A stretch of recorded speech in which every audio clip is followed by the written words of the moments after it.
you like the music in my streams, it is actually my own. You can go on SoundCloud and find me if you look up Red Ben. Anyway, this is Red Ben Trader. If you need to contact me or have any questions about videos or anything really, at Red Ben Trader on Twitter. And then if you want more info on the trading room that I trade in, it's run by my coach, who's the one who introduced me to using algorithmic systematic trade alerts.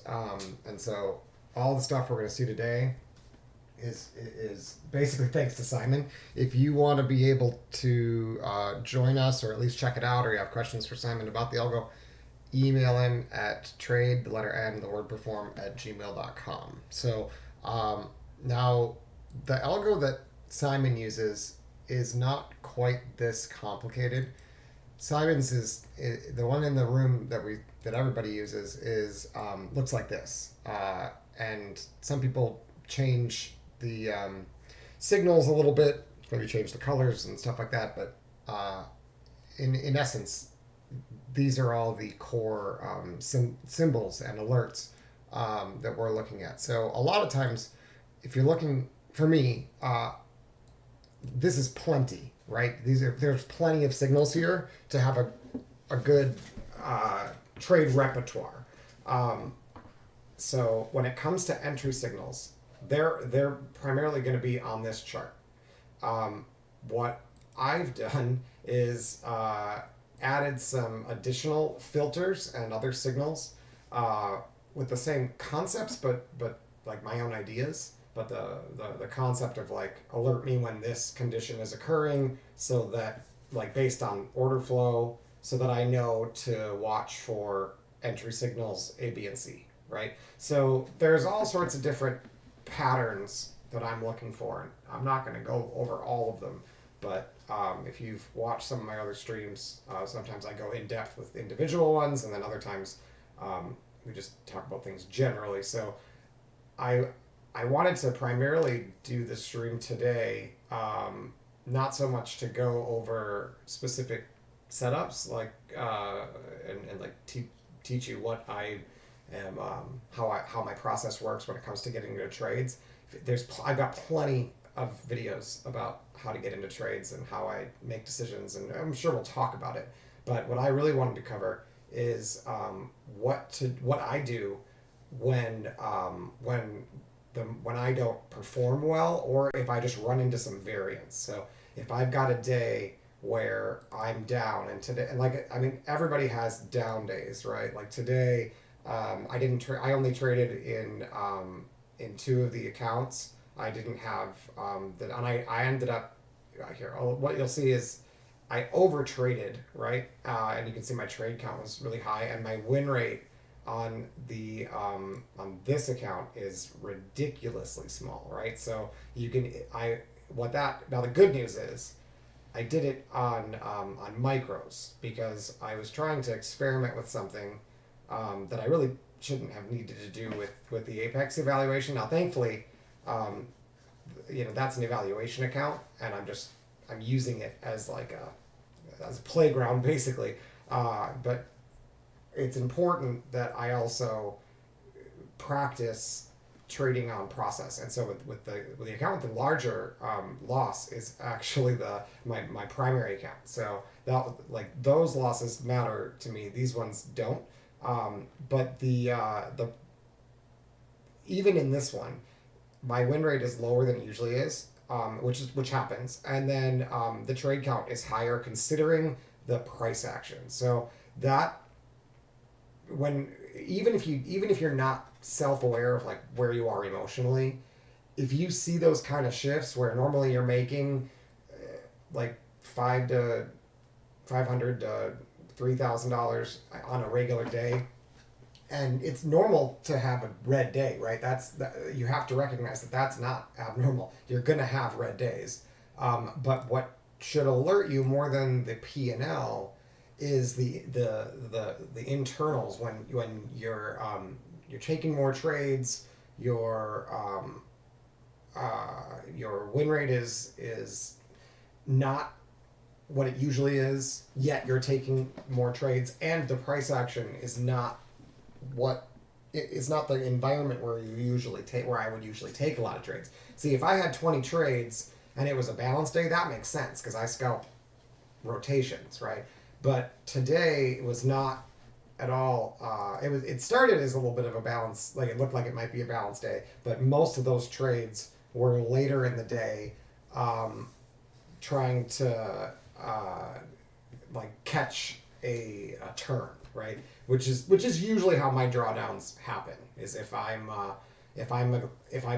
basically too aggressive, to get involved, uh, against the trend is usually where those go wrong. And then the other thing that I tend to do on those days, if I take like two stops trying to fight the trend, I'll make the mistake of immediately aggressively looking for the opposite direction rather than recognizing like, okay, I'm probably right about this being that it's getting ready to make an up rotation, but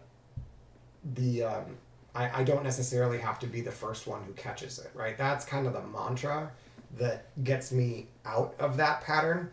And then, like I said, what the solution in general is to go back to your high odds entries, to slow down your trading, trade less, not more, and say, okay, I'm either not reading it right, or I'm just running into price action that's difficult. It's not always the trader's fault that you're having a drawdown day, right? Like it can just be not a day that is working with your system. That happens. That's totally normal. But if you see those signs of, oh, the win rate's lower, my trade count is higher, yet the price action doesn't really, give any reason to take a lot of trades, well then you have to go back and say, okay, so I'm doing something wrong, most likely. Therefore, the solution always is go back to the high odds trades, filter out everything aggressive. Any trade entry that you would take on a day where you felt confident that you knew the direction, but otherwise wouldn't, you can't take those trades, even if you're taking it with the direction of the trend, because what I was experimenting with, and as I show you with the results, the results were not good, right? But I wanted to experiment with it. I did it with micros in the evaluation account, but it's important to, uh, choosing to do that testing, on a day that I'm having a drawdown is, potentially an error. Like it might be better to do that like on paper later, but I wanted to see the execution of it and see how difficult it would be to do it, and the result was it was a lot harder than I expected. And I'll show you what I'm talking about, but it's basically going with the trend, but trying to see if I can join, late, basically, and still make it work. And the result was that not surprisingly, the majority of those trades I held too long, and I'm going to look into making an adjustment there. And I would have had an opportunity to take profit had I been more patient and waited for those entries to develop a little better. Even though the trend had kind of run quite a bit, it wasn't too late to short. It was too late to short aggressively. And if you look at the chart, you can sort of see, and I'll show you something else on the chart that made this day particularly tricky. But on the ES chart, what you're going to see, it's pretty much the same on NQ, is we rejected, we tested over the voodoo range level, we got into this purple pivot, or tried to, tested into it, and then rejected. And look, in the past, that has resulted in pretty good roll downs. That one didn't reach it, but this is from way back. This is not a new location. It's from way back here on the way down. So that's where we're struggling.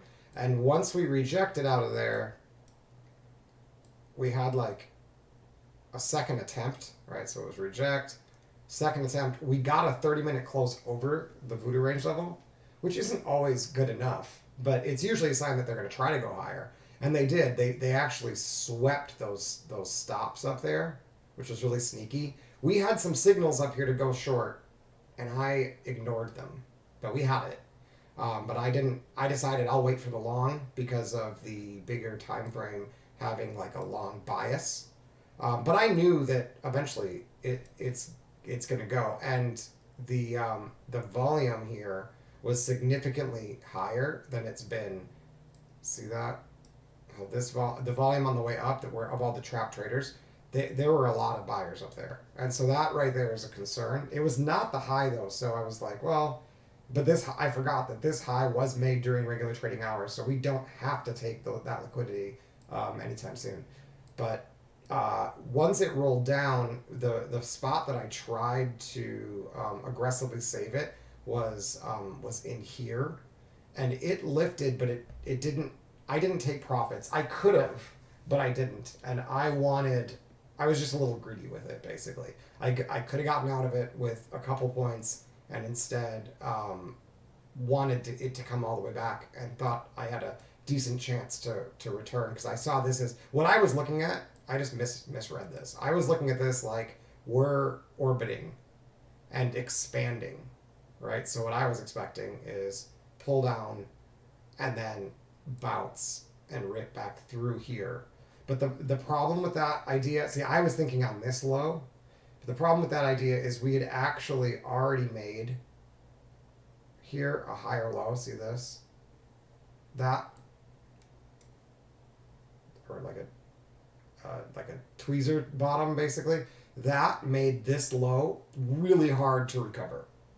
When you have that exact alignment and that both of them actually work, a ton of liquidity gets put down here, and those, while it can give you a reaction, that reaction will very rarely overtake either one of these highs. So it was just a misread. I wasn't paying enough attention, right? And that happens. Eventually, it was really clear that the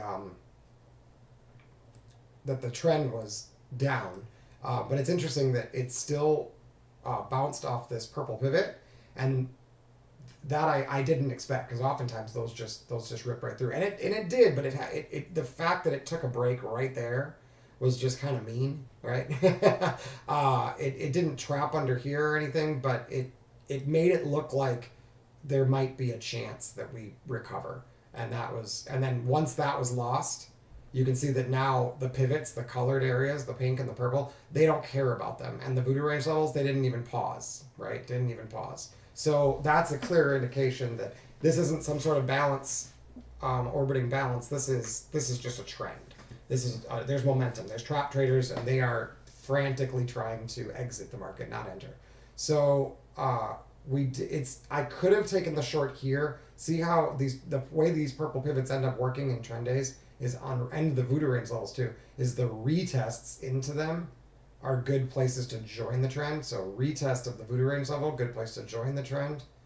But rather than doing that, I was looking for bounces, because my read was they're slowing down, and I was seeing volume decrease, but it didn't really matter. Like this was my other like bigger stop on full size, and again I had an opportunity to get out of it, and was just greedy about it. So it's not so much that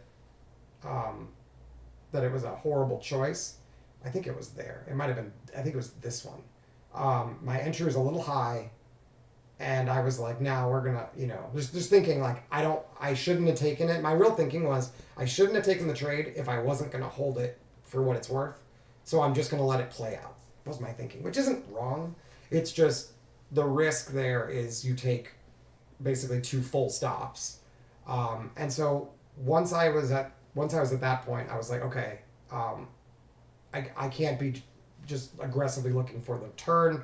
Let's switch to micros, go to the evaluation account, and see if perhaps some of these ideas, the breakout ideas I was looking at might work. The the concept was good, but my timing was horrible. So I ended up basically doing what I should have been doing back here. I started doing it after this failed, right? And that's very classic. Like you just end up shorting in the hole and getting ripped up, you know. So down here, I was trying with those micros like without I was basically treating it like a rag doll, right? Just like if it was triggering, I was taking it. I wasn't giving it any forethought. Just like let's see what happens, right? Let's just aggressively trade it and see if I can catch it. And because the cost was so small per trade that I didn't really care. But then when it would start to not work, I would exit really quick, like anxiously, like oh man, this one's not going to work again, right? And it chopped me up so much that rather than giving up, I probably could have done it. I could have figured out that it wasn't working in probably 3 trades, and instead I ended up giving it like 20 tries, you know. And so it was tilty, but thankfully not really. But still, not what you want to see when you're having a drawdown day. Even if it's in a paper account, it's like it was a clear indication to me that I need to step away. Right? It's like okay, if all I want to do is play around and experiment, then and I'm not going to seriously trade this, um, then I might as well just step away and be done with it. Right? So left, and then I was like, you know what? Let's see if I can start over. Use the afternoon as like a clean slate. Don't even worry about the drawdown, right? Like it's okay to have a red day. So I don't care if it's going to be green or not. That's not my measure of positive performance. It's not my P&L. It's can I stay on process? So I'm basically giving myself another opportunity to just do it the right way, and rehearsing that process of okay, you made a mistake, step away, wait until everything's calmed down, come back and do it right this time. And that's a very very important skill. Um, and there's a lot of so in real life, I'm a pediatric therapist. I don't know if this is relevant or not, but I feel like it might be. And so I work with kids with special needs, and a lot of them have challenging behaviors and stuff like that, right? When I have a session that doesn't go very well, which doesn't happen a lot, but it does happen, the hardest part of my job is that I don't get to go and process that because I'm in a clinic where I'm seeing kids back to back with zero time in between. Like when one appointment ends, I've got about 3 to 5 minutes to chat with the parent, and then I'm starting the new one who's already waiting in the waiting room.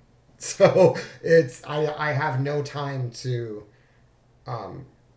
what is it called, like debrief or reset, because I'm sending off the 3-year-old and I get back the 4-year-old, you know, and then that session might go well or not, but I can't say that I'm fully focused on a new session when I'm still processing and debriefing the previous session. And if you become good at becoming self-aware of this, you can catch yourself and kind of be like, you need to figure out a strategy for how to avoid that, because that's not fair, and it shouldn't. If you recognize it, you should fix it. It's not the way, as like if I want to be the best therapist I can, right? I don't want to be distracted about something that already happened that I can't fix, and have it affect another session, because that would basically be like a self-fulfilling prophecy that I'm anxious about. I'm frustrated because a therapy appointment didn't go well, and now I'm sabotaging the next one, is basically what you're doing, right? So to get around that, there's the beige book. To get around that, the solution for me is I physically schedule a time, to review and have all the feelings and all of that, and I don't have to solve the problem, but I can schedule a time to reflect. That's the right word on what happened. How, what was the pattern, and then I can try to learn from that because I'm working with people, and people have patterns, and so sometimes you can identify some triggers and something like all of that stuff, right? Trying to see what can I have done better. What should I do? How should I approach this next time?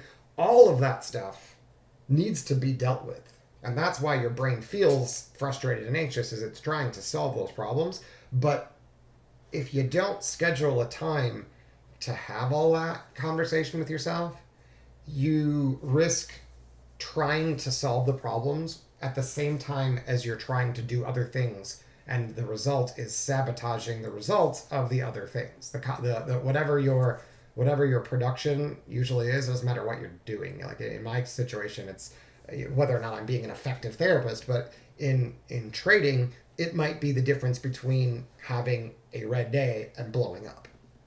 So what's on the line when it comes to whether or not you can kind of shift out of the emotional, self-reflective, problem-solving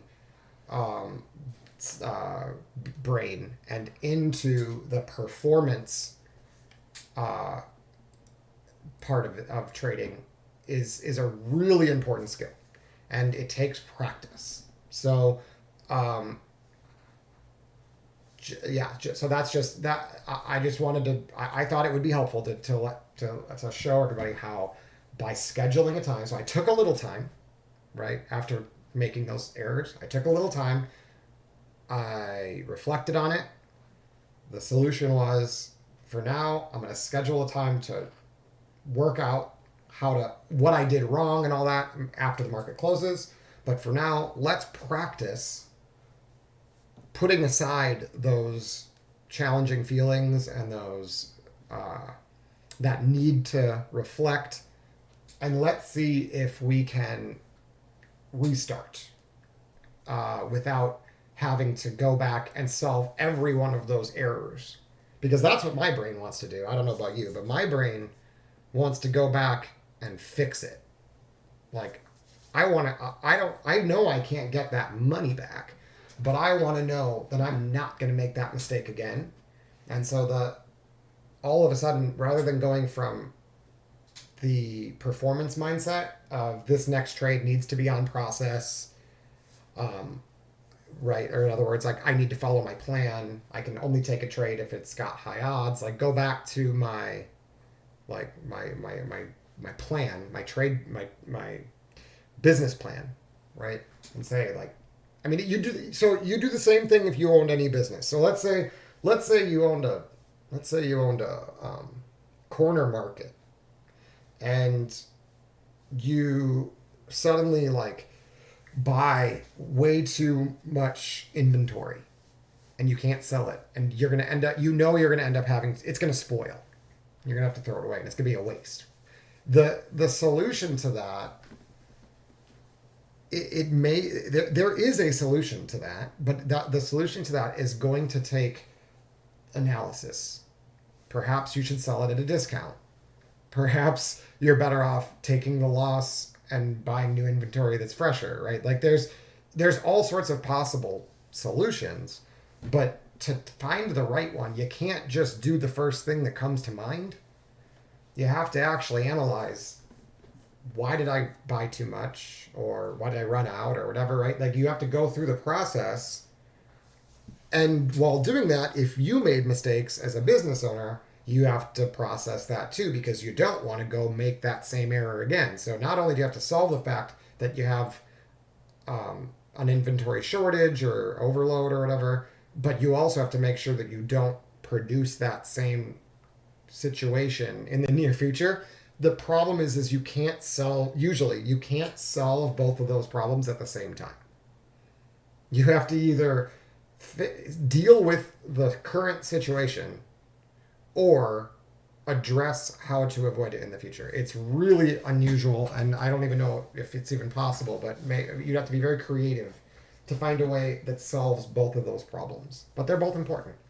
So we had the beige book come out, and that, but we're not at a new low. So what we're looking at here, huge tangent, but I hope it's helpful to somebody, because that's just it's something I forget that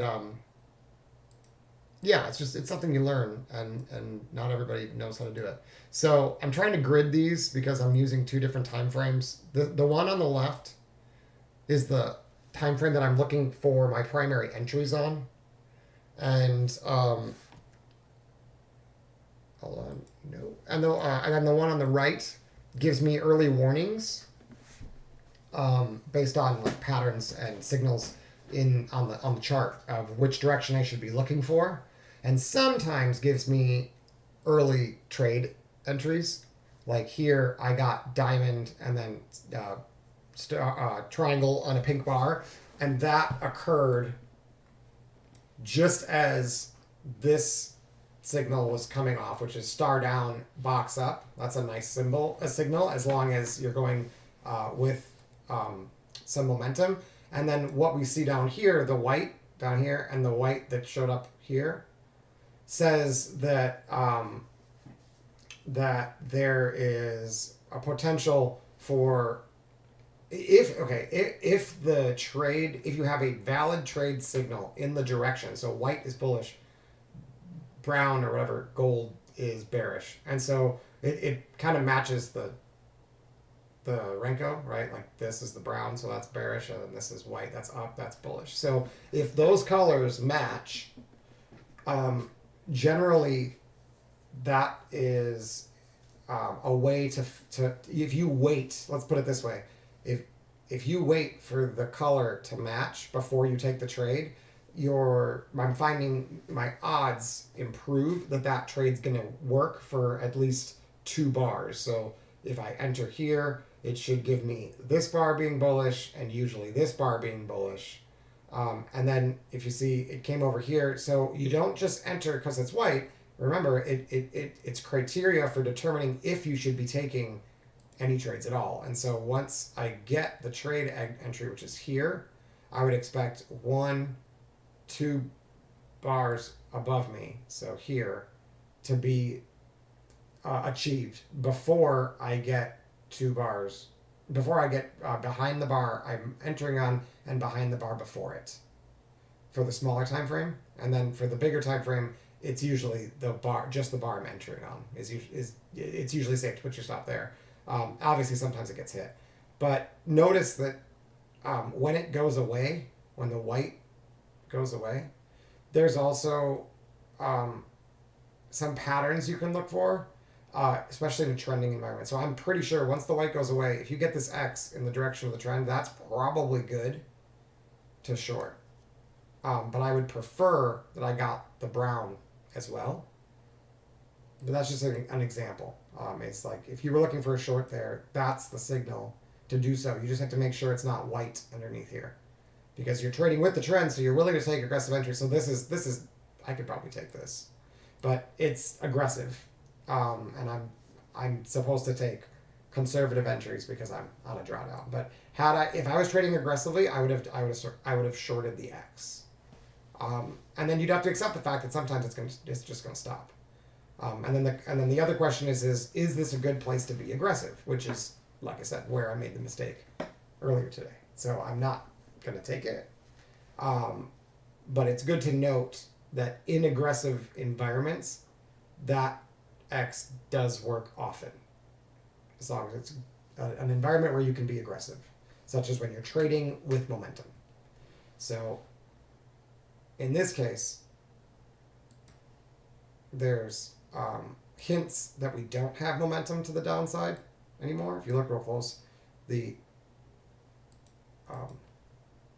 green wave, the up wave, was bigger than the previous down wave. Or at least the same.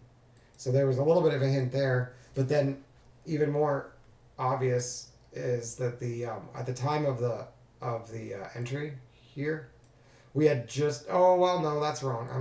So maybe it is okay, because looking at this lower indicator, the volume zone oscillator, when it drops below zero, that's that if your trade coincides with that drop, it's usually better.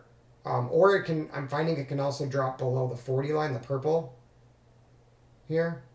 So like, if it didn't reach the zero line right there, it did. But if it didn't, it's still a pretty good place to be aggressive as long as you have the entry here. And so that one worked here. This one worked well, but you see how it was aligned with the brown. Now look what happens when it's not aligned with brown. So X, no brown down here. And even though this is dropping through the purple, it has not. We don't have that confirmation that we should be getting short. And while it tries to work for 1 bar, it does not achieve 2 bars, and then comes back and rips above. So before it finally triggers. So here you had the warning that, hey, if this sets up bearish, you might want to now. If we see this exact same signal over here, we should probably take it, and then we get it. The star comes here, and then we can get the short. So that's how that's supposed to work. And then it goes the same way on the other side. So white does not mean buy. It means if it sets up bullish, you can probably take it.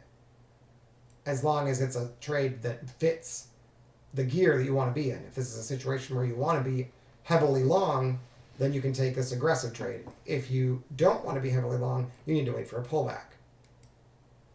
And I would say, based on the higher time frame, because this is like the smallest time frame I'd use, 15 tick, and then on the bottom it's a 4 tick for ES. But where I really want my signals to confirm is here on the 24 tick, because if I wait for this bar to close, and I also have the signal here, my win rate's going to be way better. So that's an example of a way to improve your odds. Basically, you won't have as many trades, but by waiting for that higher time frame to confirm, you're gonna the signals are gonna start working better. So if I'm even more concerned about whether or not I should be taking trades or not, like a day like today, right? What I might want to do is see if I have a valid setup in that same direction on the 40 tick. Now, that will result in me missing a lot of scalps. But if it's very clear which direction it's going on the 40 tick, then I can just ignore all the trades to the other direction on the 24 tick. And then you could do the same thing on any time frame, really.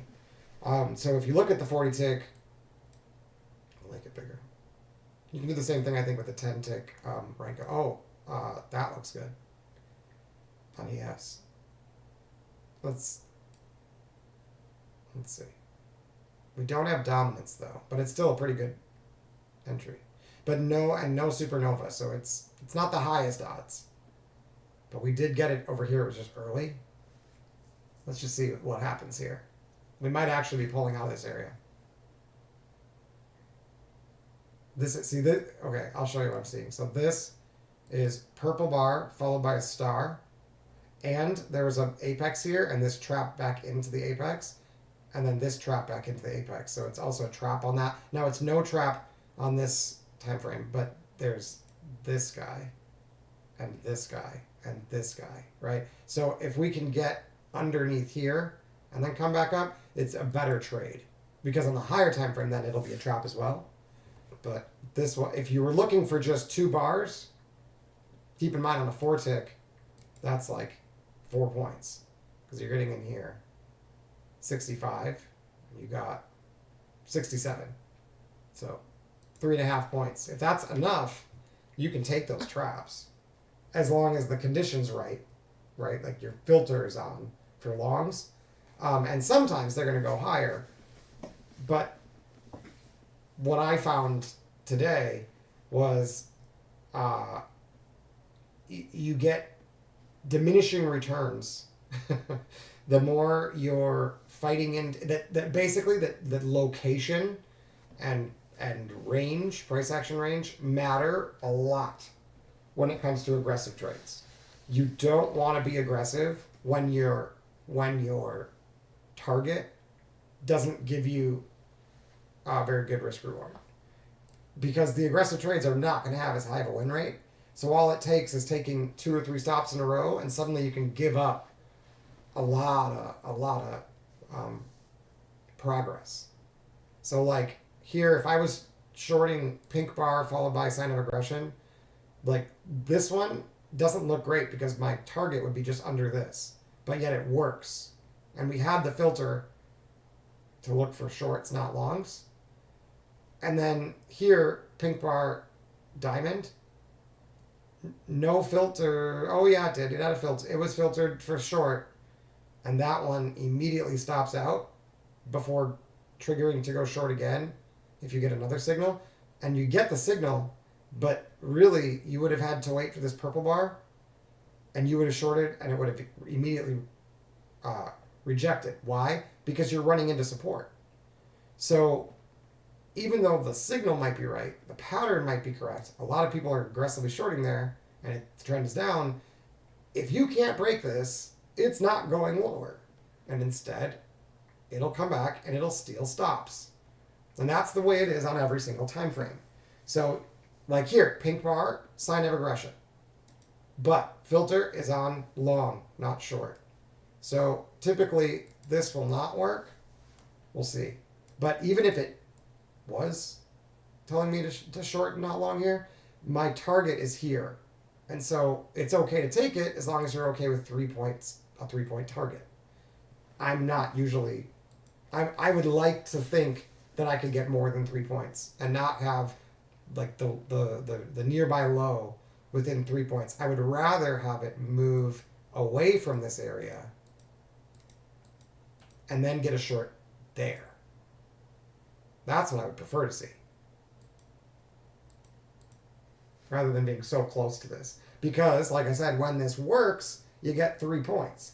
When it fails, which is often when you're fighting this color, you lose probably 5.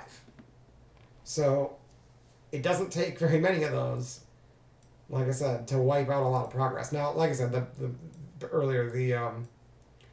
bigger picture has been very bearish, and we have not been able to break and hold and close over any of these apexes, the flags, to the upside for a while. So until we get above this and close above it, on this time frame, it's bearish. So even though this is telling us, hey, you might be able to get along here, remember on this time frame, that's 3 points, 3.5 points. Whether or not we break this resistance, we're going to need to trap somebody first, most likely. So a short setup is going to need to fail like this. Dot purple is a short signal, but it's right at support. And then it fails and reverses to tell us to get a long right with this. So that is a better long. And I almost took the trade, but I was a little bit late to it. That is a better trade than this star all by itself. But big picture, it's still a very risky trade, because we haven't made a higher high on our 6-tick higher time frame or trading time frame, and we'd be taking the signal from the 4-tick, which is very, very, very small. Whereas here on the 6-tick, the trade was not as strong. Now, if we get a pink bar here, that's actually a stronger trade.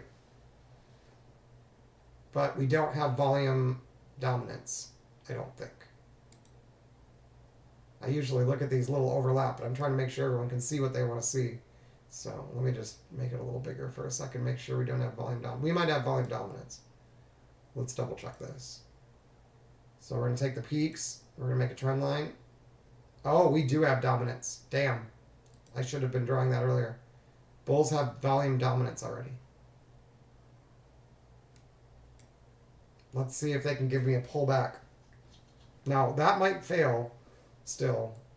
But if this is white, we have volume dominance, and we got the alert, then and then this setup is valid. The box followed by a pink bar, when it's volume dominant to the upside, that is a valid signal. So it may just go. But what I'm hoping is maybe I can get a pullback and then trap underneath this. That would be perfect. Oh, shoot. Well, that's already up. And so there's an apex over here. So left shoulder, head, right shoulders right here. That one technically failed, but then it came back and it tried it again. So this could have been what we call Texas two-step sort of. It's got 2 bars here, not just one, but it's basically just they tested underneath and they jumped right back up again. So they're just kind of dancing back and forth around this level. And when they do that around an apex, and that apex is not the low, these guys can get trapped. So that makes this long better. It makes this long better too. This one. But I think it would have been all right to take a little bit of more aggressive trade, primarily when it triggered here. But again, if you're waiting for the best trades, you skip it. But could I have probably gotten 5 points there? Probably. We shall see. Problem is your stop has to go down here, 61, and the entry, we really didn't have full confirmation until 68. So it's a 7-point stop, and you're really looking for 5 points. Sometimes you'll get 10, but that's not normal. Normally you'll get 2 of these bars to print. So there's bar number 1 up. Now they can pull back, but usually you're going to get to 71.25 before you get to 61.25, basically. If that fails, we take that into consideration when we think about whether or not we want to be bullish here. Because it's a dynamic system. So once it fails, we got to look back. Do we still have dominance and volume? Is the filter still not telling us to short? We have to, and then we have to ask, okay, so if it is let's say it does say to short, do I want to be aggressive or do I want to be conservative? You need all those things systematic, or at least you have to have the process for what you have to think about to be systematic before you can really implement that as a trading plan. Because otherwise you're not going to know whether or not that process is working. If you're just like, this looks bullish, I'm going to buy. Like, there's no way to know it, like that. It's really hard to fix that. Whereas if I can say, when this happens, after this happens, I'm going to do X. And then I do that and it doesn't work, I can go back and say, oh, well, that's interesting. Let's see if that's normal or not. Whereas you can't do that with your, I think it looks bullish trade. But I do think this was an okay entry. If you were taking aggressive trades, I think it's okay. But that's coming from a person who's down $1,600, so take it with a grain of salt. Like I said, the plan is be cautious and conservative, and don't focus on making back the losses. Focus on staying on process, and practice doing it the right way, rather than like throwing around money, thinking I've only got 2 hours. I got to make that $1,600 back. Like if that's your mindset, you should probably pause, or at least go to paper trading and prove it that it might not. I mean, sometimes that's going to work. Don't get me wrong. It's not like that always ends in a down day. It does sometimes work, but it's not going to be consistent. And the times when it doesn't work, it's gonna really be hard to overcome that. So instead, I identify the trade and say, hey, that looks pretty bullish. I can probably get to 71.25. Can I be that aggressive right now? Had I not taken the more aggressive trades earlier, I would have taken it. And it's not some sort of punishment thing. It's just you have to deal with the situation as it is, not the situation that you want. So I mean, like as a football analogy, it's like you don't start throwing 30-yard passes when you're like when you all you have to do is just make a first down, you know, and it's like third down. Like if you're losing in that game, you just get the first down. You just run the ball, right? Like it doesn't make sense to let's go for the Hail Mary over their head. They'll never expect it. Like not if you want to win. You might win, but you can't win that way consistently. Like it'll look exciting, but that decision making over time is going to cost you like playoff games. So instead of risking that, like because it really is it becomes a habit. Unfortunately, when it works, when you have success, from like what do you want to call it? Like it's I'm not gonna call it. I guess it's kind of tilting, but it's like it's like making rash decisions, making decisions that you know aren't going to consistently result in profits. That becomes a habit. Trading off process basically becomes a habit.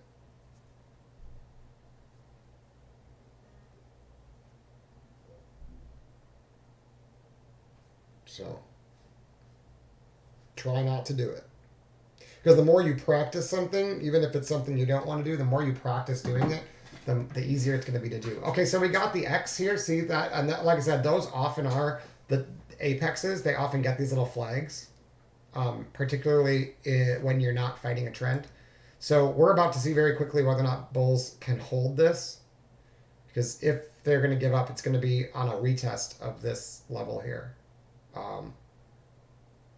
They didn't.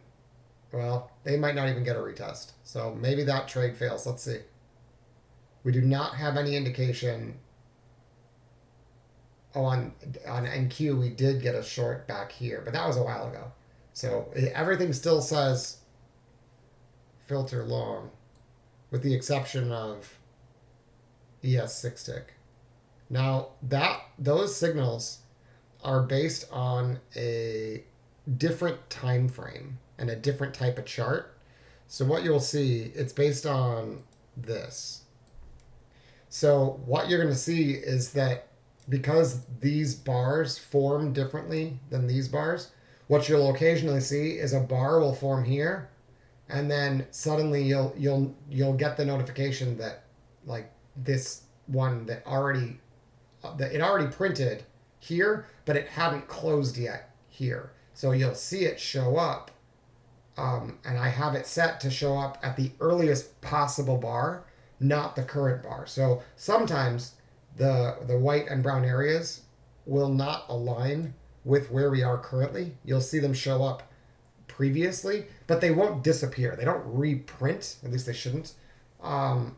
Sometimes the overlay has had that issue, but I haven't seen it with this signal. But you will occasionally see them show up where they weren't, like on a bar before you. So like right now, we could see the white show up on like or the cells show up here, right? And so it's like it's a little late sometimes, but it's not like it's going to be brown this this bar and then next bar that same location turns white. That's not something I've seen, but I have seen like late signals, and that's just because it's reading a different type of chart and it's waiting for the close of that chart bar before it prints it here, which if you did it the other way, you'd have all sorts of false signals. So I can't do that. I would rather have the signal confirmed and be late at it rather than having signals that actually aren't confirmed and then I end up making decisions based off of them. But I've seen this brown immediately followed by white. I've seen that turn into pretty big moves. So, but this is a very small time frame. That did not produce a trade signal here that I'm familiar with, but here it was one star box. So if that trade, oh yeah, that actually worked beautifully. So that may be a reliable entry, even if it's counter trend, which is interesting. Oh, we got the X on NQ now on the 24 tick. See the X, and this one's got a diamond as well. So let's see if they can hold this high. If they do, it's going to be hard for it to stay bullish. But you don't have any peaks on the bottom to really draw a trend line on this. So it might not. Sometimes they fail. But you can see this one clearly worked. They are good exit signals. Relatively good exit signals. Not 100%, but relatively good. They're okay entries. If you have other conditions, like a lot of volume at the top, and which is what the diamond means, it increases the odds. So the one with the diamond, those should work more often than the ones without it. I don't know about like other filters. It's kind of a new signal, but the other thing that's kind of neat is if they get beat and then reclaimed, it becomes support or resistance. So that's something to watch for too. I thought we had an X to the other direction back here somewhere. Where was that one? Let's make you right here. So okay, so see how this one with the white diamond, that's just the inverse of the red diamond. This one also had a star, which sometimes messes with the X, and it's pink, which is definitely an issue. Because this basically only rose like that because sellers pulled their orders, is what that means. From the order book, I mean, pulled out their orders from the limit order book.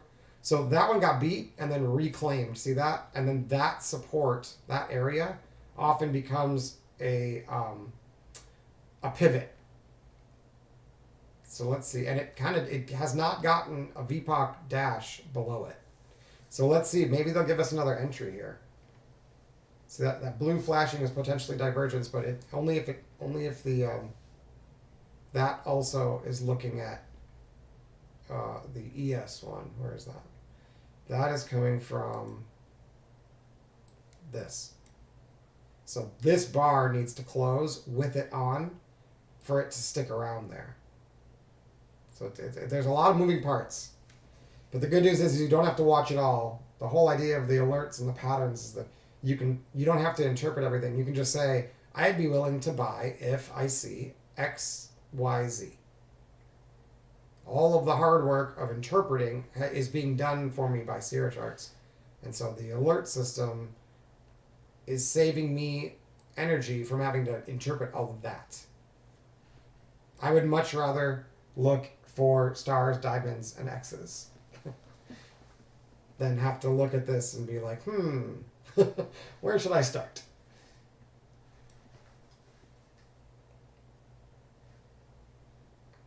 So this on NQ on the 40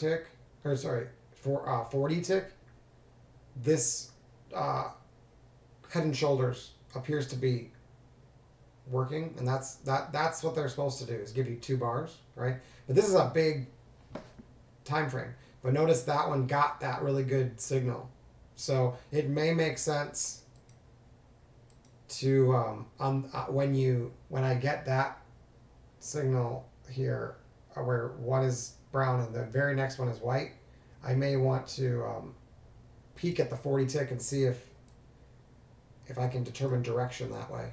So the smaller one got an X too. That's right.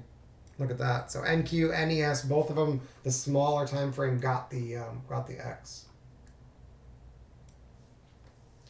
Oh, and so did the higher time frame on NQ. Probably a pretty good exit for that long. That would be a very natural place to leave. See how they come back to it here and then reject? That's also very common.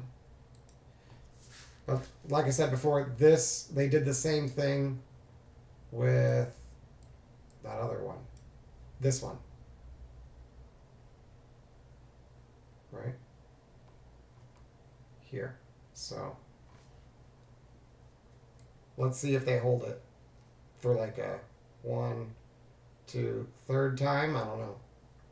Oh, we got divergence with a star, but that's too bad. There's no dominance here, I don't think. No, it's not over the trend line, so no.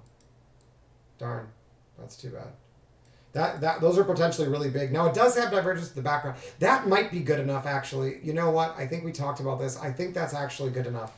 We're gonna try it with the evaluation. I just remembered that I talked to my coach about a setup, and it's specifically when we get the dot and the background divergence. So I went ahead and took this in the evaluation account on ES because that's a trade I'm practicing, and you can actually take it even when it's really bearish. It's a trap on a smaller time frame. There's basically a trader with a star facing downwards inside of this box, inside of this bar on a smaller time frame. So when you get divergence to the upside and then the star up, yeah, we call it double. I think it's called double divergence. I forget what the name is he gave to it, but it's a really powerful setup. Now the only problem is it's on the 4 tick. It's not on the 6 tick, but all that means is that I got to take profits a little bit more vigilantly. And we have gotten supernova, which means we've gone above this and closed above it, but only on the 4 tick, not on the 6 tick. So, in other words, we shouldn't expect this. If there's liquidity up here, which there probably is, we may get there, but we won't necessarily keep going. So that's a very natural place to take profits there. I really need this to lift. It's trying on the 6 tick, which is great. If this can lift off, most setups will start to work. It's not a buy, but most setups will start to work then. Oh, I gotta make sure my stop's in the right spot, because this is actually a tighter stop than I usually have. 4 tick, 63.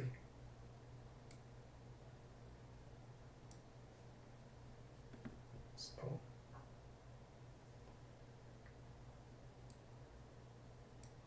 we'll see if 63 holds. It may not. It's a very, very small tick chart. It may not work. And you're fighting momentum, right? But this is one of the trades that typically you can fight momentum with it. What I don't know is whether or not it works better when it's like dive bombing versus like chopping around at support. That I don't know. It's possible that it actually works better when it's like dumping. But I've seen it work then, so. Also, if we take this low out and come back in, that's also a pretty good trade. So.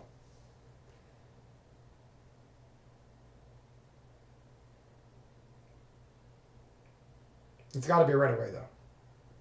It'd be like test under it and then boom, go.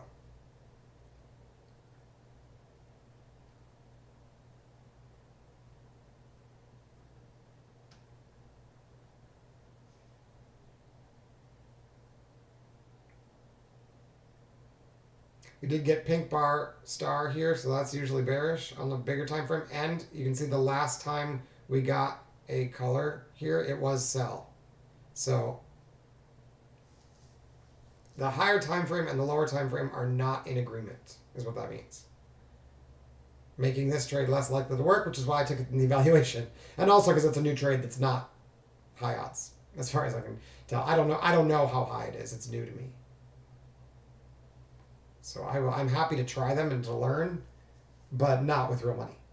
Not until I actually see how they work and where they work and what happens if they get stopped out. Like I want to know how to deal with them before I risk real money. But if it does work, I need to practice executing it. So I might as well use that Apex evaluation to sort of practice something that I think works, but I'm not totally sure how to make it work. I know it works. I don't know exactly where it works best. Let's put it that way. I know it works. I wouldn't be doing it if it didn't work.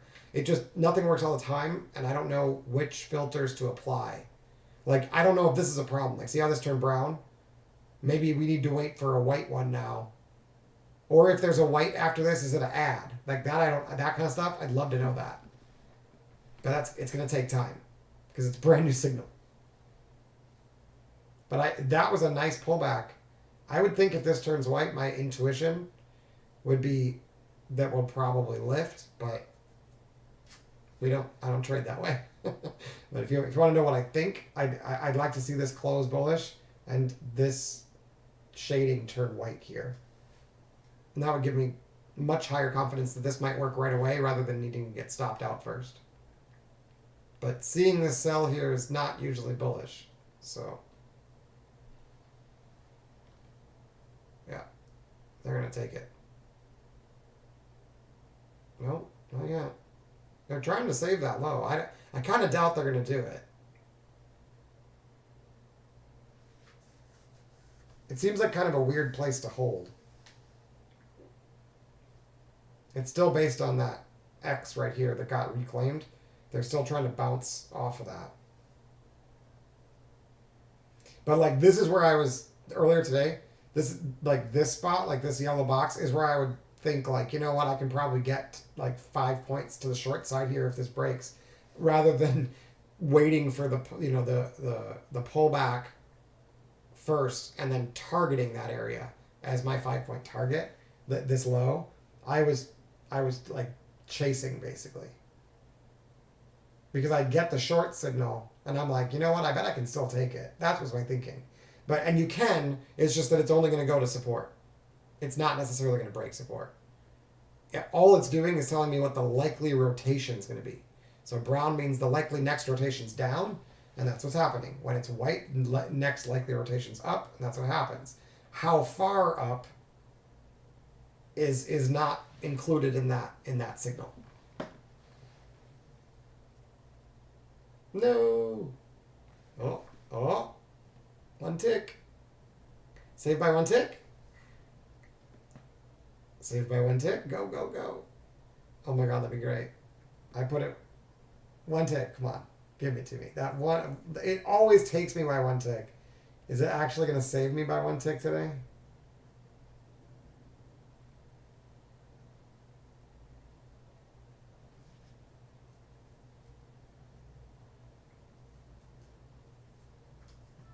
Nope. Stopped. Okay, like I said, evaluation, micros, not a big deal, but darn. So now let's see if they can trap back in. I'd prefer the trap to be on the 6 tick. Note they did reject the volume zone oscillator trend line. See this? They rejected that pretty clearly. So that usually tells me hold off on aggressive trades. That one should have worked if this was bullish, basically. But I'm not sure about this specific signal. The trap back in for those might be ultra strong. Would not surprise me, just based on how it's built. That would make sense. That you'd want to get under it first. But again, I think we prefer to see those at like low of day, basically, or like a significant low, not in the middle of a chop fest. I'm thinking that's the one, that's probably the best filter, is when it comes at a time like this, it's probably better to wait. So that's an easy enough fix. And like I said, I'm totally fine with that stop because it's like, okay, it's an evaluation account, doesn't really cost me much. To take and I did it with micros because I just need to practice pushing buttons and have the sense of like a real memory of how those work when I have like a sense of a commitment to the trade, and to determine, do I want to take that trade on a regular basis or not. But I'll show you later the first stop I took pretty much looked just like this, only it was like the same signal, only slightly different. Rather than the blue, we had a plus sign, which I don't have on here yet, but it was a similar idea, only it also did not work. And so, like I said, that might be the solution there, is just only take them. Like, because we notice that it works even in downtrends. It tends to be like a nice rotation up when it comes after heavy selling. But when it comes like this after light selling in the middle of a like distribution zone, it may not work all that well. That's as far as I can tell. I don't know that. That's just a guess.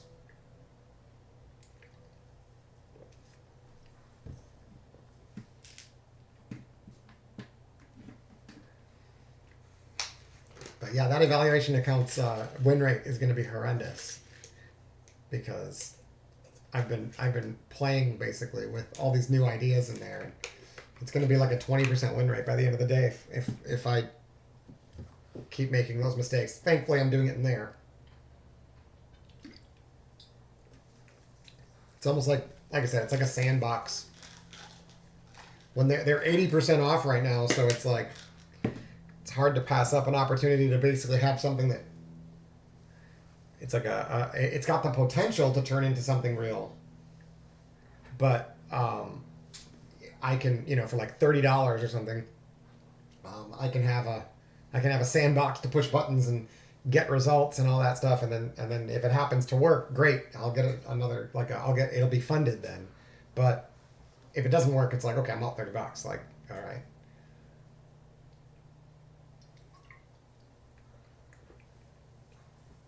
You obviously don't want to do that with an idea that you have no clue how it works. But if you have a sense that like, hey, I see this working, how does it work in like real life? Because sometimes you can see stuff in retrospect, but like when you look at it in reality, maybe like it only forms really fast, or like this, it maybe works in some environments that you've been seeing a lot lately, but in these other environments it works horribly. All you got to figure that stuff out before you trade with real money, in my opinion. You should know exactly what your trades usually look like and what conditions they work the best in. Obviously, past performance does not equal future results and all that stuff, but despite that, I still care. I'm going to do my best to align my decisions with what has worked more likely in the past. I don't care that it's not like guaranteed to be related. It's all I got. So for me, past performance may not be indicative of future results, but my decisions, I prefer to have my decisions based on past performance. I'm gonna make my decisions based on whatever that same exact decision would have done over time, despite the fact that past does not directly become the future. And that's my own choice. And it would be yours if you're trading too. I'm not going to take responsibility for anybody making trades. And I'm not telling anybody to do anything. But I know a lot of you guys are interested in learning how other people trade. So here I am. All right, so they got divergence to the downside. That's a heavy, heavy bar. It's the opposite of this blue one. So heavy selling in this bar, they got under it, and now heavy selling under it. So those guys could get trapped. And we've got the divergence on the other chart, which is overlaying here. Remember, that's this. So when this bar closes, that'll be confirmed. The problem is that we do not yet have a white background here. And generally, you can see when the white backgrounds come, you have an opportunity for a lift. But on this tiny time frame, if you don't wait for that white background and you're trying to fight the trend, it just doesn't work, is what I'm finding. It's like okay, it'll work, but it'll work for like 3 points.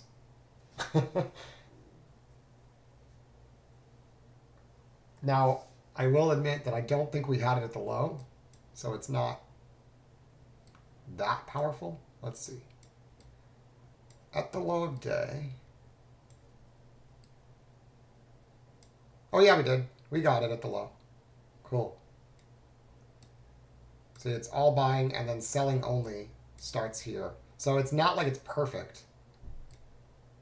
And then this is where it really gets powerful, is when they come together. But it's interesting that you can see that the sell, usually the last one is the most important one, which is kind of hard because you might get stopped out and then have to switch. But here, working, quote unquote, is getting to support. Well, support was not very far away, right? And then this, even though it's the first buy bar, resistance isn't until up here. So it's like your risk reward is better. Whereas this one, risk reward's not that great. You're like right at resistance. So here too, same thing. It's a short, or it says sell only, but where is your support? Well, it was right here. So I did not heed that warning at all. Now it's possible. What I'd like to do when the market closes, I want to go back and take a closer look at those on a trend day, or compare the morning when it wasn't trending to the post London when it was, and see how you would have done if you just like blindly took them, or if you blindly took one side and not the other. Things like that. I don't have a lot of data on days like this where you get balance in the beginning of the day and then trend for the rest of the day. Um, Especially something where the trend kind of starts into London. Um, yeah, or after London open. That's London close. That's a little unusual. So I'd like to compare that and see if we find some patterns there, because I think, yeah, I think that might be useful.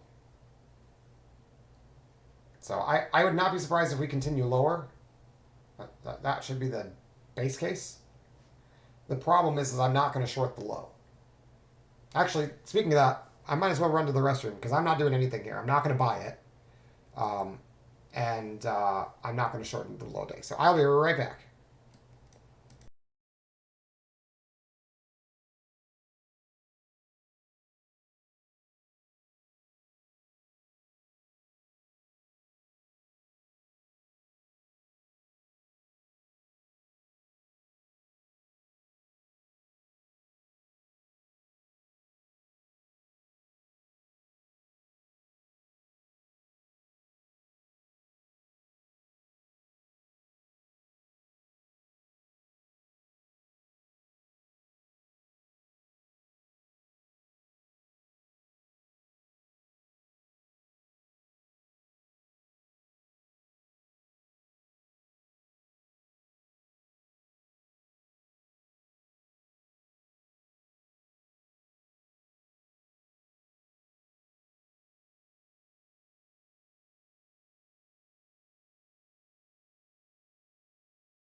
All right. So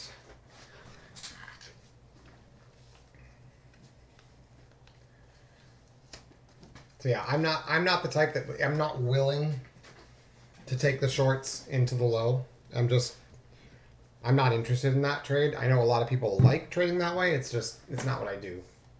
So like you could if you wanted to, you could short this, right? Because this arrow, this should be resistance right here. So if you're okay shorting the low of the day, it's short bias here. We have dominance to the short side in volume. Obviously, momentum is dominant to the short side, and this should be resistance. So it doesn't mean it can't touch above that, but if it does, it's going higher. The problem is your risk reward here is questionable. and that's why I won't do it. Is because when they do fail, they often fail. They will, yeah, it's frustrating because you don't really know how excuse me, how far it's going to go and how long it's going to take, and then if you get squeezed, it's going to be hard to refocus on what to do next.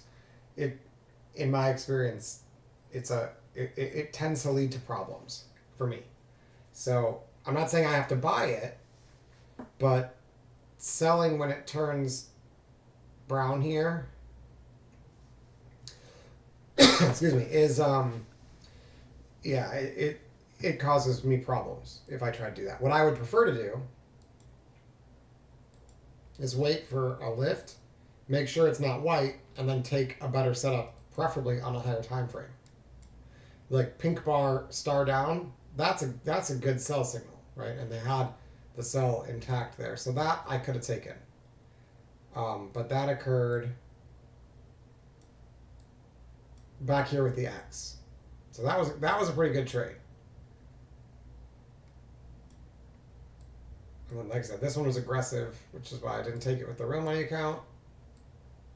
And really, any buy here would be very aggressive. But see how they reject out of this zone, this range. Like, if this wasn't the low a day, that's usually a short. Almost anywhere else. The problem is that they love to push 2 ticks under the low a day and then run 10 points higher. It's like I'm almost like traumatized from all the times I've gotten stuck. I mean, even though you use a stop, it's not going to cost you anymore. Like a stop is a stop, right? Like it's the same whether or not you buy this or sell this. And if they stop out, you lose the same amount. So in a way, it's like, well, if you're going to take the aggressive buy, why wouldn't you take the aggressive sell? My best answer is that I'm traumatized from all the times I took it, and it was the very first one to really rip, and psychologically, it's like it's hard to bounce right back when like you feel like the fool, right? This doesn't cause me to feel like the fool. If it does, you might not want to take it, right? But what causes me to feel like the fool is selling this when I have a target right here and it goes down like 2 points and rips 10. Then I'm like, you fucking idiot. And so the result of that is usually tilt. That's the problem. It's not that it's not a good trade. It's valid. I just don't like the risk reward. And I know that they have a tendency to make those very painful. Now, it's different if your momentum's really high. If you do this on like a big volume bar on the 30, like here, if you're looking at this, you can take breakdowns here. That's okay. I didn't, but you can. You could take breakdowns here. This one's okay too. But once you've gotten this, calm down on it. Like don't sell this breakdown, in my opinion. Don't sell this breakdown. Even this breakdown has the potential of a higher potential of getting really icky. Oh, there's our so if we had volume dominance, that would be a long. There's no green behind it, so I don't have a reason to long it without volume dominance. And we don't have volume dominance on either. Oh, maybe we do on the 4 tick. Hold on. 4 tick. Yeah, let me look. Let's see what this looks like on the 5 tick. I hadn't measured it. Hold on. Let's see. No. Well, it's too late now, but let's see if I had it. So there's the peak. Nice, right at the yellow line. Have we overcome that trend? Oh yeah, we did. We overcame the 0 line. So do we get volume? But look at how far we have to go to get true dominance. I don't know. I don't know about that. It appears to be working. Oops, it appears to be working at the moment. But I'm not so sure I'm comfortable taking that trade. The 6 tick, how close is the 6 tick to volume dominance? Excuse me. Keep choking on my drink. So for this one, the trend is like best case scenario here. So it's basically get over the 0 line, or else worst case scenario it's way up there. Hard to say. So no, not bullish on the 6 tick at all. Volume, I mean, obviously the price action isn't bullish either, but there's no, based on this chart, there's no like evidence that buyers are pulling ahead in volume dominance, whereas on the smaller time frame, there's the smallest hint occurred right here, down on this lower indicator, and you can, if you're a footprint trader, you can see this down here. You can. There's other ways to like identify where that occurs. It's in here. Well, in fact, no, it's here. It's here. We had a really, really heavy down bar, negative 435, good to ask. And then not just a neutral bar, but a positive bar. And you can see it on this indicator. It breaks above 0 line. Unfortunately, this one hadn't. Otherwise, it would have given me a buy signal. I'm kind of surprised I didn't get one. Well, there we go. So that one worked. So I was just a little late to figure that out. But if I would have looked down here, I could have seen, like, the volume zone oscillator will give you a really early warning. And when it turns green, it's usually, as long as it's like coming up like this, that's what you want to see. Like not here necessarily at the 0 line, but down here. That's what you want to see. And so on the sell, like you don't necessarily, for a turn, I mean, if you're waiting, if it's bullish, like here, if it's been bullish and you're waiting to confirm that it's turned, see this one is even not great because it's like kind of near the 0 line, but that's where you sort of know, like by the time you get this working, it's like, oh, okay, it's definitely short. So now my pullbacks can be like that, can probably be sold. And I've got the colors to confirm that. But you can see that they take the liquidity first before going lower. And that's just the way the market is. So it's only on this time frame, which is very small. Very small. Very, very small. So you'd have to, it's just saying, are the aggressive signals like the dot star or the star pink bar or the triangle up with a pink bar, those kind of entries only work when you have volume dominance. And see, eventually the Weiss wave confirms it. Like if you measure from here across, if it gives us like one more bar, it'll confirm volume dominance on this time frame, but it doesn't always confirm it. So the VZO will give you early warning. You'll get better win rates if you wait for the Weiss wave, but it's kind of nice to have that warning, especially if you were short, right? If you were short, like that could be a really good spot to trail your stop. To be like, okay, I'm out of here. They're not rejecting at that trend line or the 0 line. I'll just get out. I think that might work pretty well actually, to use it in reverse as an exit signal. I just now thought of that. Sometimes talking things out helps me learn things. Even if there's no one listening. Okay, so let's see. Did this one? It did not. It's got to get above the 0 line as well as the trend line. So on this one, it's too small. I can't grab it. On this one, come here. Yeah, it's got it. It's definitely got to at least get above the 0 line. That's the easy answer. Sometimes that trend is important, sometimes it's not. But the problem is sometimes it also likes to sneak above the zero line and then give it up. So I want it to be both. I want it to be over the trend. Oh wow, look at that. I want it to be over the trend. That's great. Over the trend line and over the zero line. See, it gave up the zero line and we got the sell signal here right on the X. I wasn't ready for it. But that is the kind of spot where you want to short. Because remember, the tiny little time frame. These are just individual rotations. To actually think we're going to break this, we would need to look on like the bigger time frame. And we have no dominance on the 6 tick. See how it rejects the zero line? We get the sell signal. So, doesn't mean it's going to go lower, but it means leave the 4 tick stuff to, 3 points. Don't expect 10. And if you don't want 3 points, then don't even worry about the 4 tick. Do like 6 tick, 10 tick or something. If you're more of a swing, if you're not a scalper. I'm fine scalping 3 to 5 points of NQ, of ES, as long as I think there's a chance that it could go higher, or go further, I should say.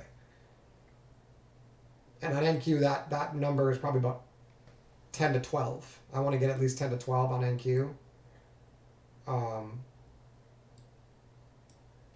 And then if I sometimes get 25 to 35, that's great. If once a week I get 50 points, I am in great shape. So, because the days I don't do well are days like this where I get too aggressive at the wrong spot, and that's when that inverted risk reward starts to hurt you.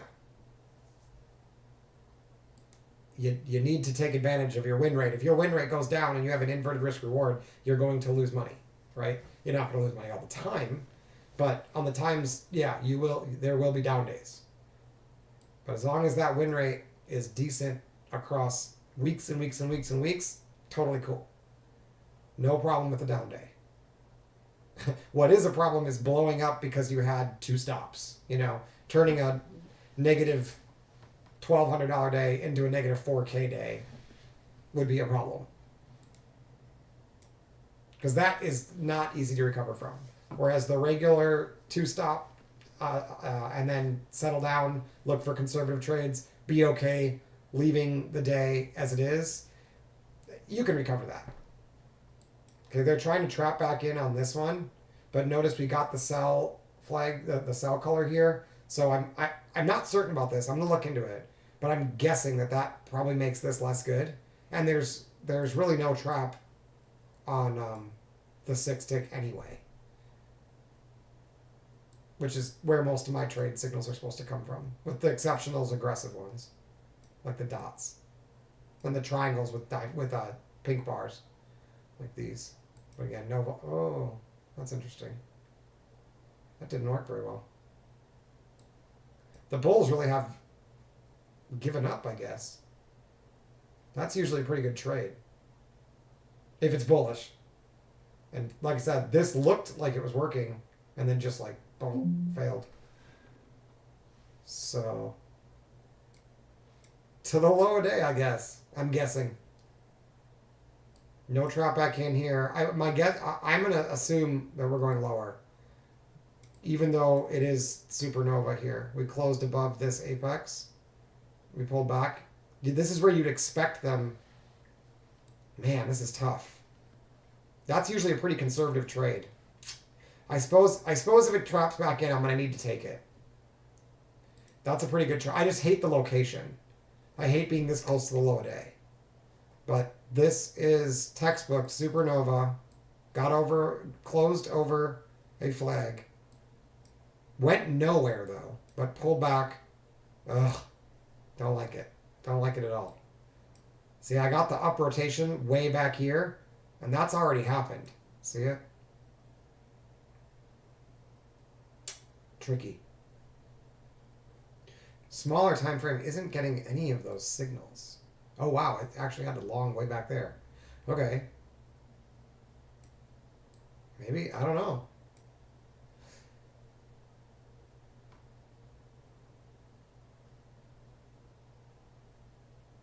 Usually it's better just to stick with whatever the program says. Don't overthink it.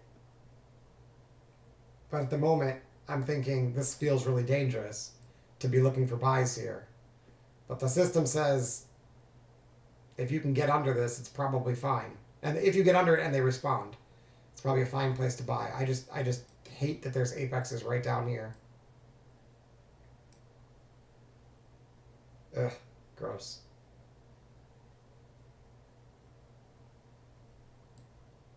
Okay, let's check volume dominance on NQ then. Let's do that. Can I be aggressive on NQ? No. And I'd have to get over the 0 line for sure for that to change on this time frame. What about the higher time frame? Do I have dominance? Doesn't look like it. This was the biggest wave recently. Maybe it is. Maybe it does have dominance. Let's see. Oh yeah, we did this one before. I said this got good. That looks okay. What about the more recent one? Yep. Okay. You know what? It says to go for it. So it doesn't mean buy, it means take the trades that set up. So I will take the trades if they set up. We'll leave it at that.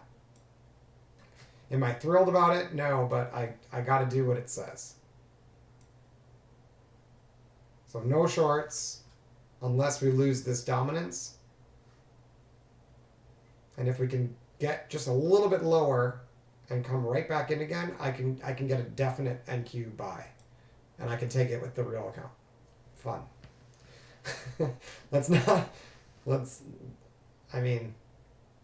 See it trapped back in on the 15 tick, but I'm not supposed to take those. I'm supposed to wait for this one to work. Now, this bar is not closed yet, so I suppose it's only volume dominant if it gets a bullish close here. That green might turn red if this closes red. Let's see. Huh. This will be interesting. My intuition says don't you dare buy this. And it's not a buy signal, but it's saying at the moment, hey, if this sets up and triggers, you could actually aggressively buy it. But it's like, what? But I think it has to close bullish here first. Let's see what happens. I'm kind of hoping it closes bearish, and then we'll see this reject the trend line, and that would make a ton of sense. That would make me a lot more comfortable. They never make it easy.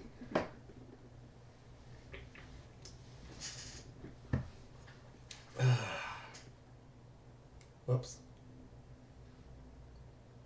Look at this.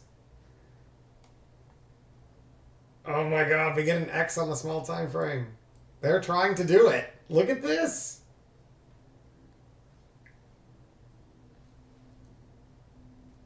Unbelievable. Okay.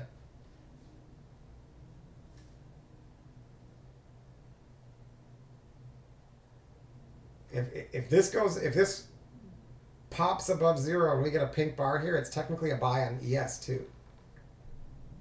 Oh, I hate that there's an apex here. It's so gross. Okay, if they give me the pink bar, I will take it on the evaluation, and then if NQ can trap back in, I'll take that one on the real money account. I'm fascinated that they're trying to make this work. They need a pink bar on the 6 tick here. Otherwise, forget about it. And NQ needs to close at 11,527. Otherwise, there's no way that this holds, I would guess. But it sort of looks like they're going to do it.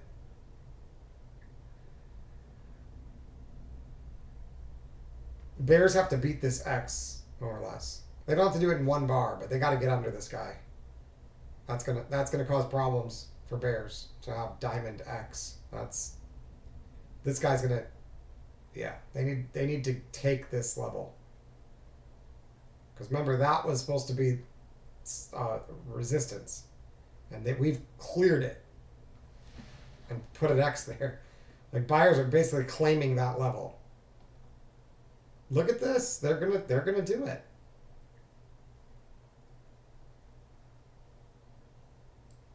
Can't do shit till they actually trigger. Oh my god. Wow. They come in at the very end, they're like, nope. Oh, it's already we're like 35 minutes to the close. I really hope they don't save this. I really do. This is an awful place to risk.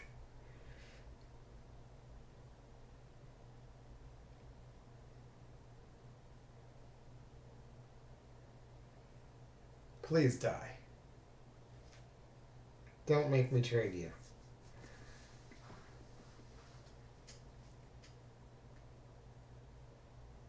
There we go. Thank you. Puke.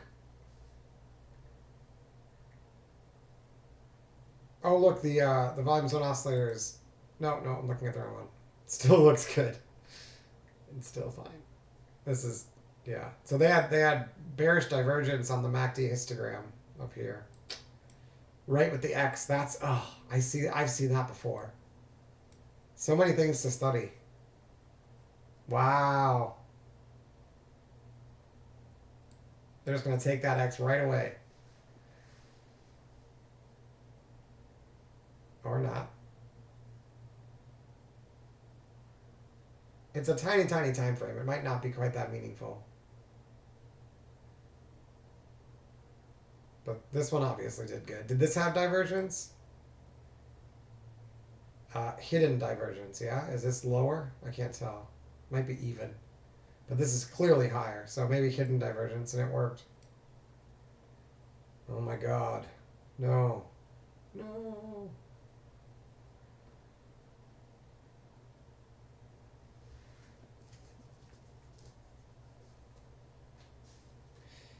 It's weird for sellers just to sort of like give up into the close. That's sort of strange. Like why not take advantage of the trapped buyers? Like that, I don't know. None of this makes sense. It's not a good place to try to form a bounce. It would have weak the opportunity for it to continue would seem pretty low. It's not a sensible place for them to actually take a stand, for buyers to take a stand here. Like, just let them take the low.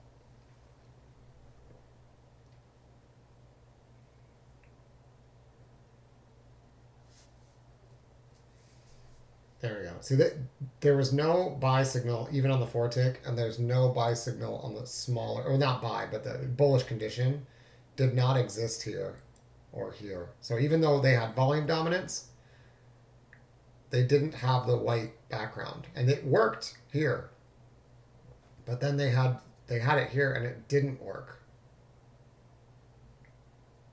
So that's unfortunate. But I think that's just the result of trading on such a small time frame. Because here, the buy condition, if you would have just bought it, worked. This one, sell condition, you probably got stopped there. But then it worked after that. And then this one, sell condition, bearish, bearish, bearish. And that hasn't changed. Whereas here it said sell this, but then look to buy this. And then once it pulled back to it, it said buy it again.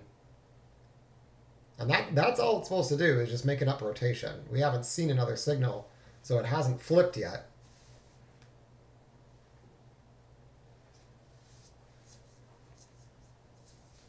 Maybe they'll just chop right in this location for the whole 30 minutes. That might be what they do.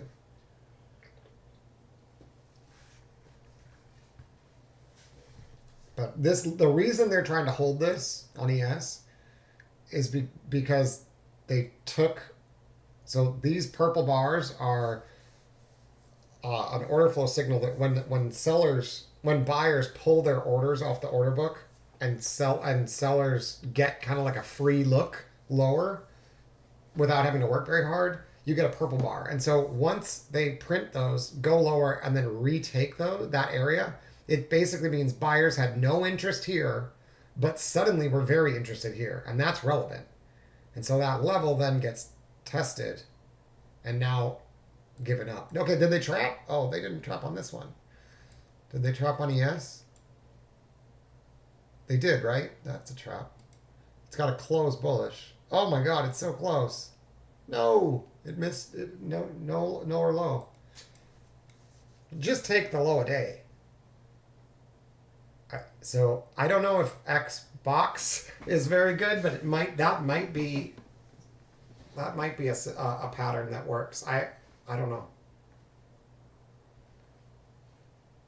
I know that diamond down followed by a box is really good. So if we weren't into low day, this is exactly, and see how it's bearish now. So we didn't know about that earlier, and now it shows. It's like it waits for confirmation, and it's like, by the way, the other chart has now confirmed to turn bearish. So you may be able to sell that, and there is the fail. Oh wait, it's got to get all the way to 0875. So not yet. No signal down here. When's the last time that one's? Oh, way back. Okay, at the same spot, but bearish. But yeah, this is an aggressive short because it's into the low a day, but it probably works a lot. I'm gonna look for this specific pattern. I know about the diamond and then box later, but I don't know about this. Beating an X with a box might be good. I'll look for it. Particularly counter, like with the trend, I imagine that. Those boxes in general work really well with the trend. Sometimes you need 2 tries, but they usually work. But how trending is this? You know, there's not a lot of momentum anymore, so hard to say. But the momentum's definitely bearish, not bullish. So see how the volume zone oscillator gave that midline up? So now you know it's not bullish. There's no question. And again, you had that hint early here. So think now if they come back and take this, that's technically a trap back in, but there's no sign of buyers here. I've only got sell signals. So I would skip that trade personally. See that? It's like there's no way that's coming right back and breaking through. So they're probably not going to get volume dominance here. Although that dot getting taken over immediately would be pretty strong. You'll usually get a rotation out of that. This one, it printed everywhere. But you have to beat that level. So not right. I doubt it'll happen right away. Oh, there's another one of those arrows. So now this is now resistance. Right there. So buyers absorbed that level. We saw it, right? We watched that happen. So now when they come back in there, if they reject it, it's a good place to short. But yeah, you can see the box. The yellow box definitely was a good short. If you were willing to take the short into the low day, we kind of had a sense it would probably break. And again, I don't think it's wrong. It's just hard for me to do. Because I know the consequences of being wrong there are psychologically really frustrating.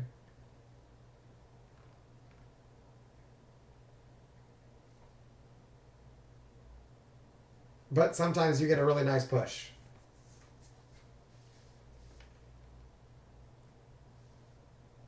Okay, all purple bars on ES. So buyers are just giving up. This could get retraced, but if they start selling heavily, it's gonna expand. So purple, purple, purple, brown, that's super strong. But purple, purple, purple, and then back up, like they are just testing the waters. So we need to see some real sellers come in to really think that this is going a lot lower. If they save it right now, that sell looks weak. It's weird because like just a little bit of different order flow can really shift things around. Like a matter of like, do they put in another 7 points or whatever? Like could make a difference between it taking the low right away or not. So yeah, but if they get a brown bearish close here, it's probably big trouble for buyers. Buyers basically know they have to say, oh, look how it's coming up to the voodoo rings level and rejecting. This could go a lot lower, you guys. Oh, I want to short that so bad. Right into low day. Yeah. But yeah, see how it like comes up, tries to break it, can't break it. So if they dump this with heavy volume, like we could be seeing a pretty big wave down. These guys are trap buyers now with a star. That's a oh fuck, that was a good entry. I forgot about that. Shoot. That was a good entry. Whenever those are together and you have dominance, that's good. Damn, forgot about that. That was totally valid. I wasn't paying attention to NQ. Shoot. Like I said, practice taking new signals because it takes a while to get used to it. Interestingly, this one failed because they just have to be lined up. That one failed. This one definitely looks like it's working. Okay. That's all right. You're going to miss some.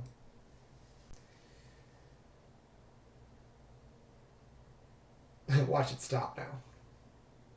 I doubt it. Rarely am I that lucky that I miss the stop. Usually I am like nailing those trades when they stop. The ones I miss are the ones that go 20 points in my direction. Although I shouldn't even say that out loud because that's planting like false subconscious thoughts. That's not a good practice. And I'm not saying it actually. I'm not superstitious. I'm not saying that like saying that you're unlucky is going to make you unlucky. I'm saying if you say it, you start to believe it, and then your behavior is going to subconsciously be influenced by this idea that I'm unlucky. That really shouldn't have anything to do with your process. So like even joking about it and saying it out loud, it's not that it makes it true. It's that like your brain is always kind of on record, you know. Those memories can plant some pretty crazy ideas, and then they can get triggered later on, like in like a tilt state or something. It's not good for you. Gotta keep those sarcastic remarks. What's it called? Like inhibited.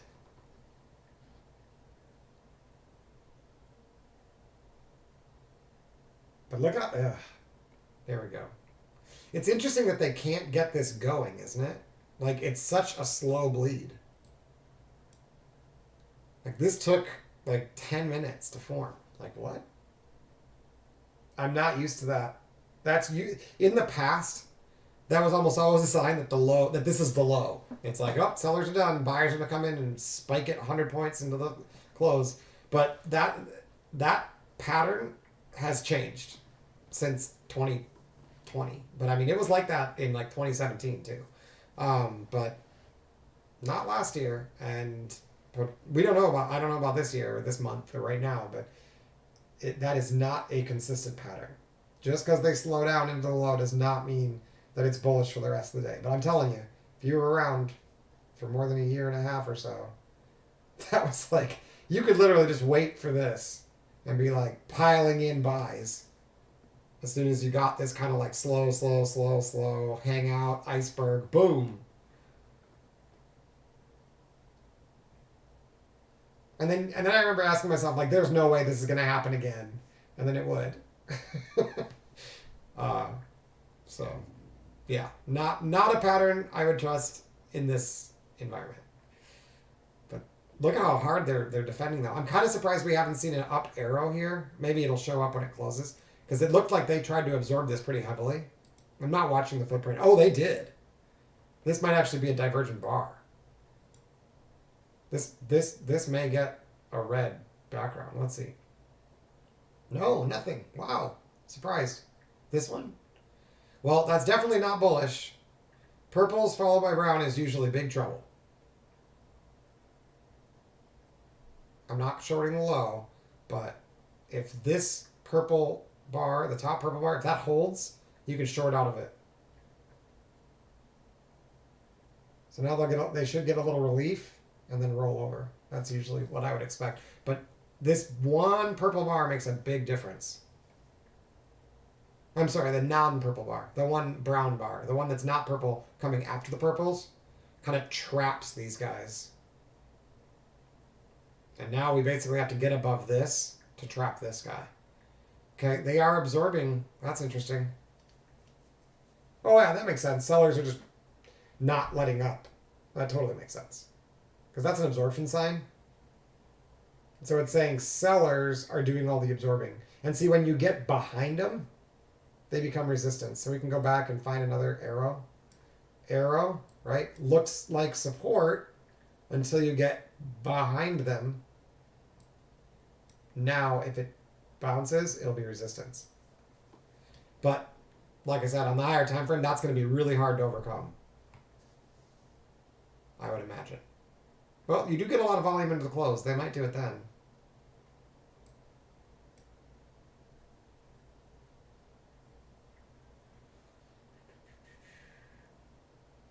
Super tempted just to short it. But I know that's not process. Because, I mean, it's bearish. Don't get me wrong. Star followed by diamond down. Star up, diamond down. That's a pretty strong momentum, aggressive sell signal. So, you could do it. But I'd want it up here. Although it's probably not going to get a retest now. This was your retest, I guess. Yeah, this one was the good sell. This one was the higher odds one. Was the star with the dot. The divergence with the aggression. That's really strong. They trapped it. They basically trapped a buyer way up here and then aggressively sold through them. It took forever to get it to go, but that was the right move. This one is small time frame. You could get your 8 points on NQ with this, but it's not necessarily going to go 20. So I'm not gonna mess around with it. If I was up on the day, I'd probably take all of those, to be honest, because you might as well at that point. It's like what I do is I just identify the amount that I'm willing to give back. So let's say I'm up 1,600 rather than down 1,600. I'd be like, okay, as long as I end the day up $100, I'm good.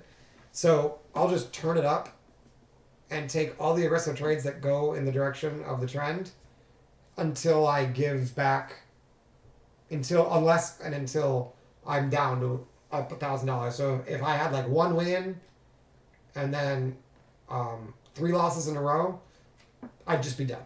You know, I'd be like, okay, whatever, that's fine. I gave it a try. But sometimes the way it works is you get like 3 wins on aggressive trades, and then you can kind of like trail your stop. Be like, okay, before I thought having $1,000 day was pretty good. I'm up 2,500, so maybe I'll give it another 1 stop. So if I go down to 2K, I'll shut it down.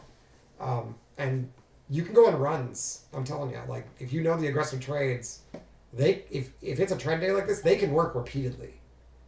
The hard part is when you're down on the day and you take aggressive trades and they stop. It's what to do next is really hard. So like I'm down 1,600, and if I take this and it stops, and then it sets up again, do I take it again? You know, like all of a sudden it's like all the decisions become a lot harder because you don't have that financial cushion where I know exactly where I want to walk away. It's a lot harder to do that in the other direction. To say like, okay, I'm down 1,600. I'm willing to take a max loss of 2K, so I will just take them repeatedly until I get down 2K, and then I'm shutting it down. I'll be honest, that's hard. That's hard to like muster up the courage to do that right. It's the difference between that and just tilting away the rest of your cushion, like the rest of your, like basically guaranteeing that you got a max drawdown. It's a thin line. From personal experience, I know it. You know, it's really important to have a max drawdown, and you should definitely build it into your broker so that you have to call them to like overcome it, and you can do it. That's not what I'm not saying that's a problem. I'm saying that suggesting that you can now go aggressive because you're only $600 away from your max loss anyway, so you might as and the trend is intact, so might as well just hammer every single one of these. You're gonna get max drawdown a ton of times if you do it that way. And the problem is max drawdown is not an acceptable condition. Whereas if I'm up 1,600 and I accept the results of giving back 600 because I'll still be up 1,000, that's not a bad result, right? Like you can survive doing that regularly. you can't survive regularly taking max loss days. So, yeah. I speak from experience to say that there's a huge difference. There should be a big difference in your decision making when you're up on the day versus down on the day. And some people disagree with me on that, but I think if you're a robot, you're like auto trading, maybe that's not the case. But as human beings, we have tendencies, and one of those tendencies is to like basically self-sabotage when things aren't going well, that computers don't do. And so like even just your decision of whether or not it's a good idea to risk max loss in order to be able to take aggressive trades, like just that decision alone might be the result of that decision might be heavily influenced by how you're doing on the day. Oh, nice. X star. Let's see. Do they try? Like I said, I would love to get a short up here. Wait. So they aggressively, this is interesting. They aggressively absorb buyers there. So if buyers reclaim this and then hold this low, that could be a buy. Okay, let's see what it looks like when it lifts, assuming they actually do anything with this. Let's see what happens. That's unusual. I hadn't even thought about that. To get to the spot I want to short, I have to get over a spot that they aggressively absorbed. Now, it could just rip right through it, but there's a specific scenario I'm imagining where they sell this level, but hold right here.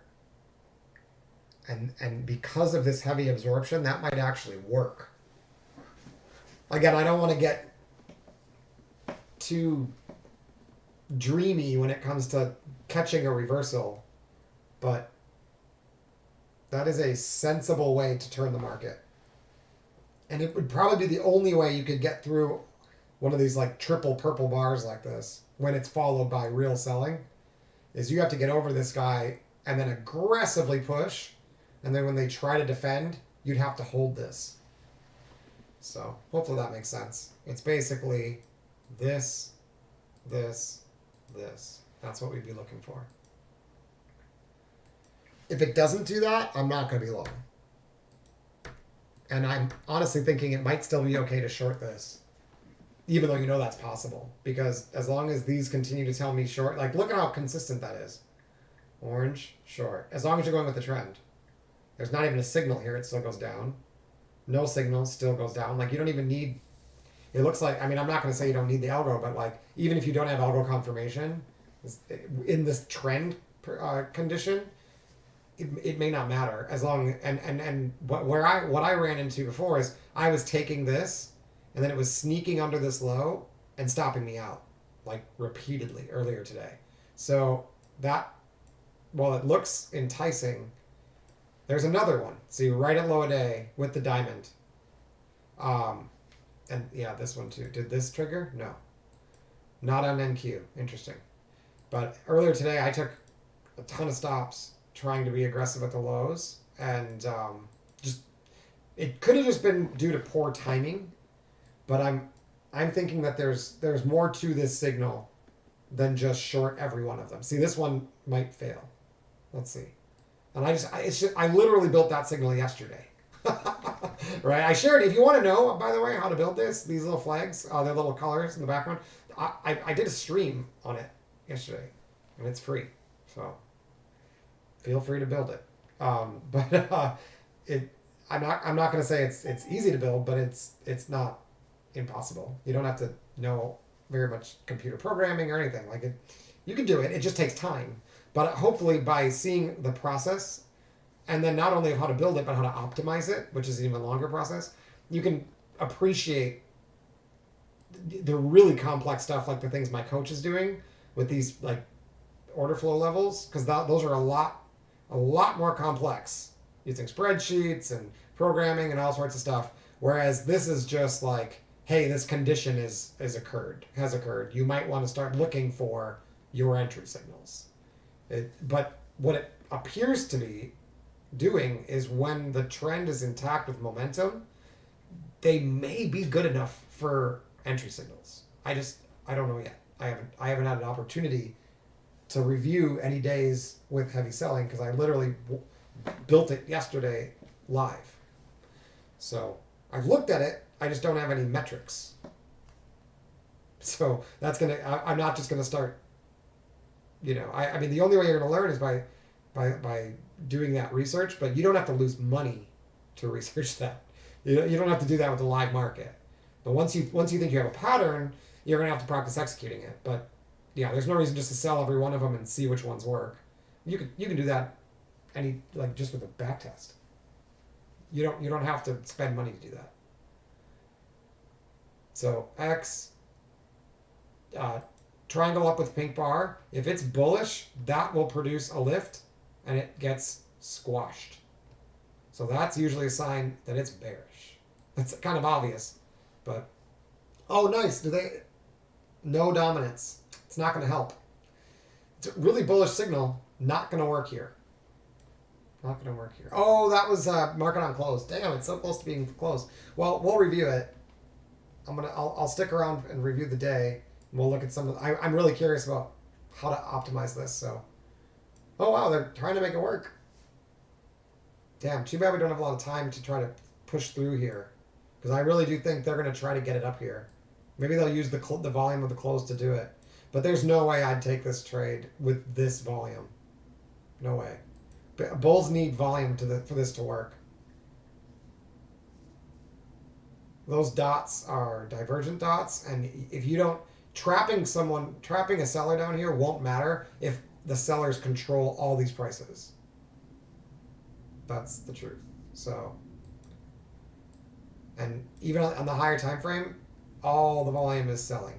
It's all down, and so we have to break that trend line and break the zero line, or see the Weiss waves break out above a gray wave, and that is not even close to happening. So there's no way I would buy that, even though sometimes it's going to work. It's not going to work consistently, unless there's some other filter I don't know about that you can use. But with the filters I'm using, that is not a reliable trade in these conditions. If this was reversed and this was the green bar, the green wave, and this was the gray wave, it's perfect. But it's funny how just something as simple as, is there more aggressive buy volume than aggressive sell volume? Like, it can literally change the difference between having like a 60% win rate and having a 30% win rate. Like, this probably works 30% of the time, but that's not good enough for what I'm doing. I need something a lot more consistent than that, at least 60%.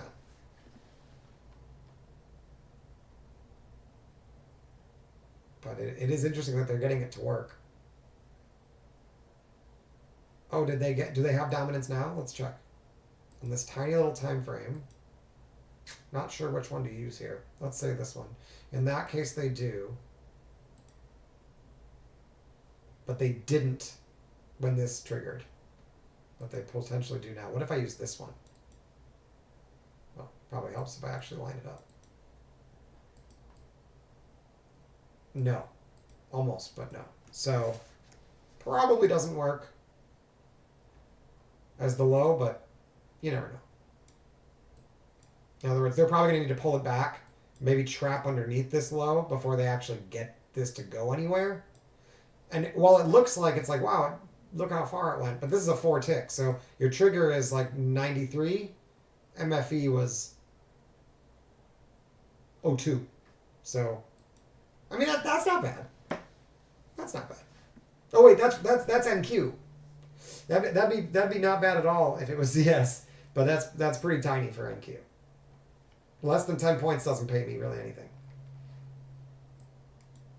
I'm rarely, if ever, taking profits, especially counter trend. Like, what's the point? Why even take a counter trend trade if you're only going to get 6 to 8 points? And that's if your fills are perfect. Okay, so this looks like a short signal. Orange, do they have the short? Oh, man, they don't. Oh, but this one does. A purple bar here is usually short. Man, it's so close to the end of the day. Okay, should we do it? It's so dangerous. It's just the end of the day. I'm going to skip it. If it wasn't the end of the day, I might take it. if it even triggers. It needs a purple bar down here. But again, risk reward is super questionable. You're basically trading to break the low. Oh, and here volume. That's right. Volume got over. Wait, hold on.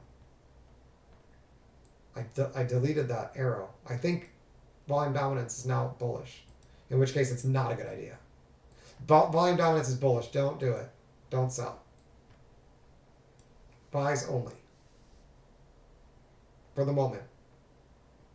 But there's no buy signal, but if you get one, that's the only way I can take a trade. Unless they give that line up, which they'll do if... Oh, that's interesting. If the trade triggers, they'll probably give up the line. Huh. Oh, absorption. They're trying. They got it at the low, too. So, yeah, if they can hold this, it looks pretty good. But if they don't, that line is going to... The VZO is going to break that trend line and get under the zero line. That's usually a sell. I think it's really tough. Right on the line. Your risk reward is the question. Do you have a target on a higher time frame? Do you think it can actually drop 10 points? Then I think it's good. But only if this closes red. This line has to be red when this closes. And this would have to be purple, which it's not going to be. Oh, but it was up here. NQ got the trigger. NQ's not dominant. Oh yeah, it is. Dominant bear. Yeah. So NQ triggered short. I think. I guess I'm not certain about that, but I think so. Let's double check. I don't remember. Did I say that they're bullish? Yeah, not anymore. So yeah, NQ is a short. On the tiny little 15 tick. That orange bar, diamond, purple bar, that's that with a triangle like this. Usually the triangles with the purple bars, when it's really dominant, will produce at least 2 more bars in that direction. So that's a scalp short. And if you want to hold a runner and see if it rips, like, cool. I'm not against that. It's just very small time frame. And it's the end of the day. And I didn't take it. I wasn't super confident that the Bears still had control there, but they did. And if you look, the Bulls could not produce a dominant wave. So that was your biggest hint that, hey, I don't want to be bullish if Bulls can't even get more volume than Bears. Like, we actually need somebody to commit to a long. That doesn't just buy once, but actually supports a level. Now we're... oh, fuck. Did that test into here and rejects? It did. So if this would have signaled, that would have been a short. Okay. I'll have to get used... I'm going to have to look into that one. I don't know what signals work best here. It didn't signal at all, but... oh, wait. It was this.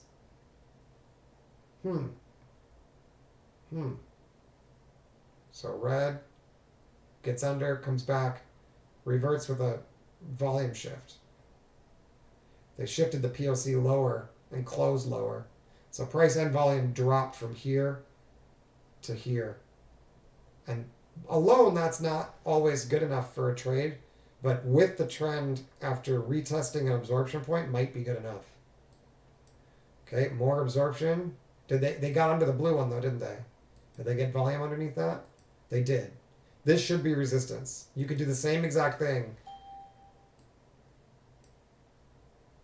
Like, yet again, another short signal probably works. As long as this holds. But there's 2 minutes left in the day, so.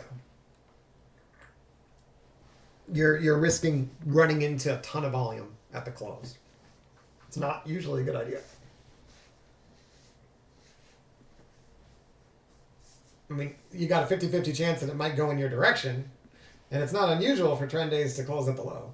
But yeah, I'm not going to do it. I don't need 3 points that badly.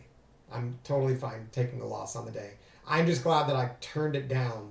And like I said, I'll do a review when this closes, and I'm going to see where the right shift was, where I should have been shifting. I think I know, but I want to see where I should have been shifting from um, balance and conservative in both directions to clearly aggressive to the sell side and basically halt buying. I want to see if I could have, like, the stops might have been totally unavoidable.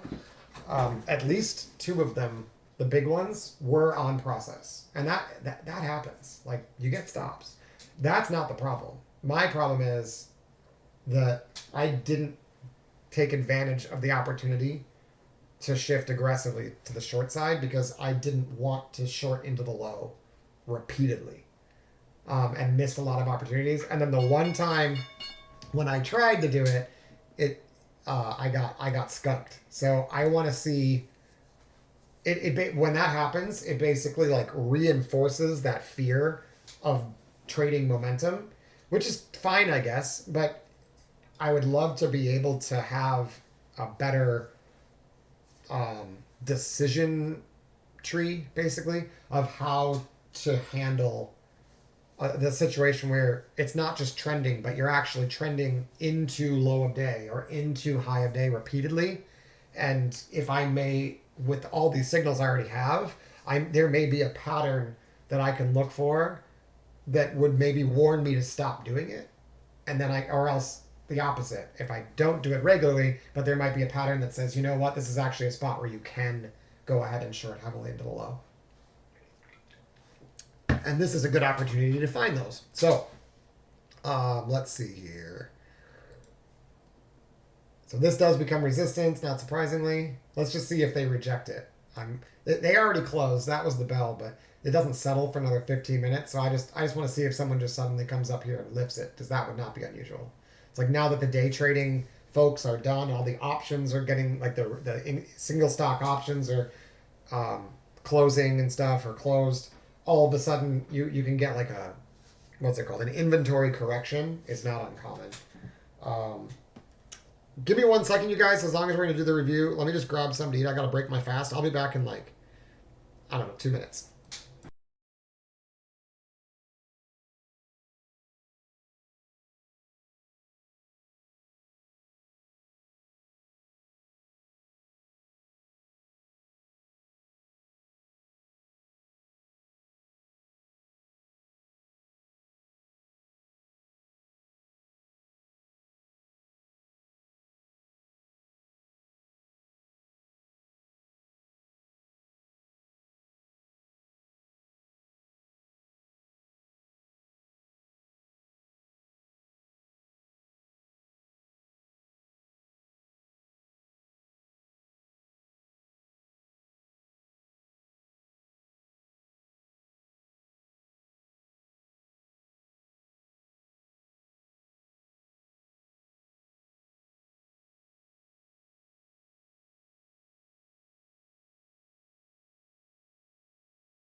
All right, let's take a look here.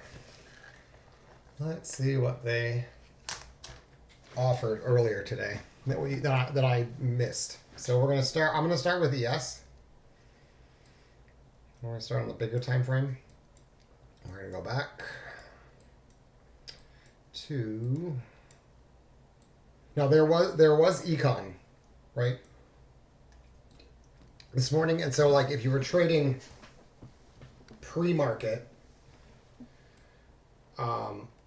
you'd want to wait till this is Central Time, so you'd want to wait till you wouldn't want to take a trade at 7:30 with the econ, right? I'm not even going to worry about the signals that happen during that time. It's just not that important to me. Let me go ahead and let's just erase the lines that aren't locked. And from the point, because some of these I added today and it's not really fair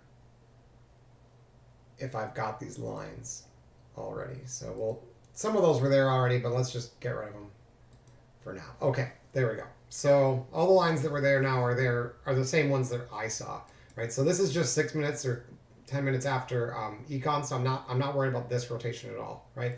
But pre-market, we can see a fine example of how the sell condition here, I shouldn't say sell, the bearish condition where the brown starts coloring, it does not indicate that this low will be broken. It just indicates that usually the next two bars have the chance to be sell bars, but only if you have a signal first. Now, pink bar followed by orange bar or pink bar followed by box, those are both good trade signals.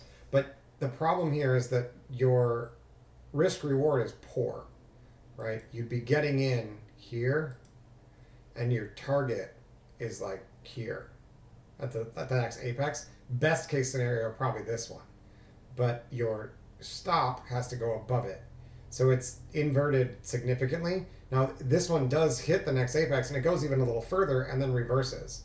And so one thing I'm noticing is, I don't know if it matters how many bars it has to go, but this one almost got the 2 bars to the downside. You can see how long this wick is. But when we have them that don't get any they signal and then they just immediately get beat, marking those off, those areas, there's a reason basically that it didn't work. Some sort of location or order flow or something happened there. And so those are often good ones to mark with levels, because you can kind of get a hint that like for some reason someone's interested there, right? But we didn't. I'd say this is pretty normal just to run into this visual support and then lift. But notice we did not get a buy signal there. And then the other thing to think about that you eventually kind of get to see, but you don't have to draw this over and over again. But to be sure, you can draw a trend line on the VZO, the volume zone oscillator, which is free. You can get it from Sierra Chart. And what you'll see is if you can get over the 0 line and over the trend line, that the volume on the next bar will probably be dominant bullish. If you wait for the Weiss wave, you won't know till here. But if you watch this, you'll see it break out. And see, even this one, it almost broke, but not quite, right? And then this one did not get it. But this one broke and then confirmed. So it's not 100%, but it's like an early warning that, hey, you might actually be seeing a shift in momentum here. So, okay, so how do you notice that? It makes purple bar star a better choice to buy, right? And so then we come up here. We won't even worry about bigger time frame levels. Obviously, I would normally have like additional levels on my chart, but they're just, I'm not, and I'd be looking at like where was yesterday's low and all that stuff, and I'm not even worried about that right now. So then we have, I'm primarily want to look at these and see how I could have used them better. So we have bearish condition. That one's associated with this star here, and then bearish condition associated with this X.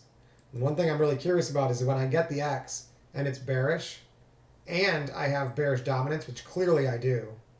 See how like it cratered, right? So you could if you want to measure it, you would measure a low under the zero line, connect to the next low under the zero line, and you'd have to get under that trend line and under the zero line. So the star, it was not clear. See, and you can see it here too. Big volume on the up wave. You have to beat this volume to clearly have bearish dominance, but all of this volume is up here above this, right? So if you can encroach on that level and put in volume underneath it, it'll probably go lower. So the question is do you want the good risk reward to target it, or do you want to wait for confirmation first? And that's up to you. That's just style questions, right? Yeah. So here the first one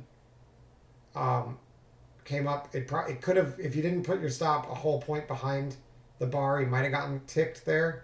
But then this one looks like it might work. Let's see. Nope.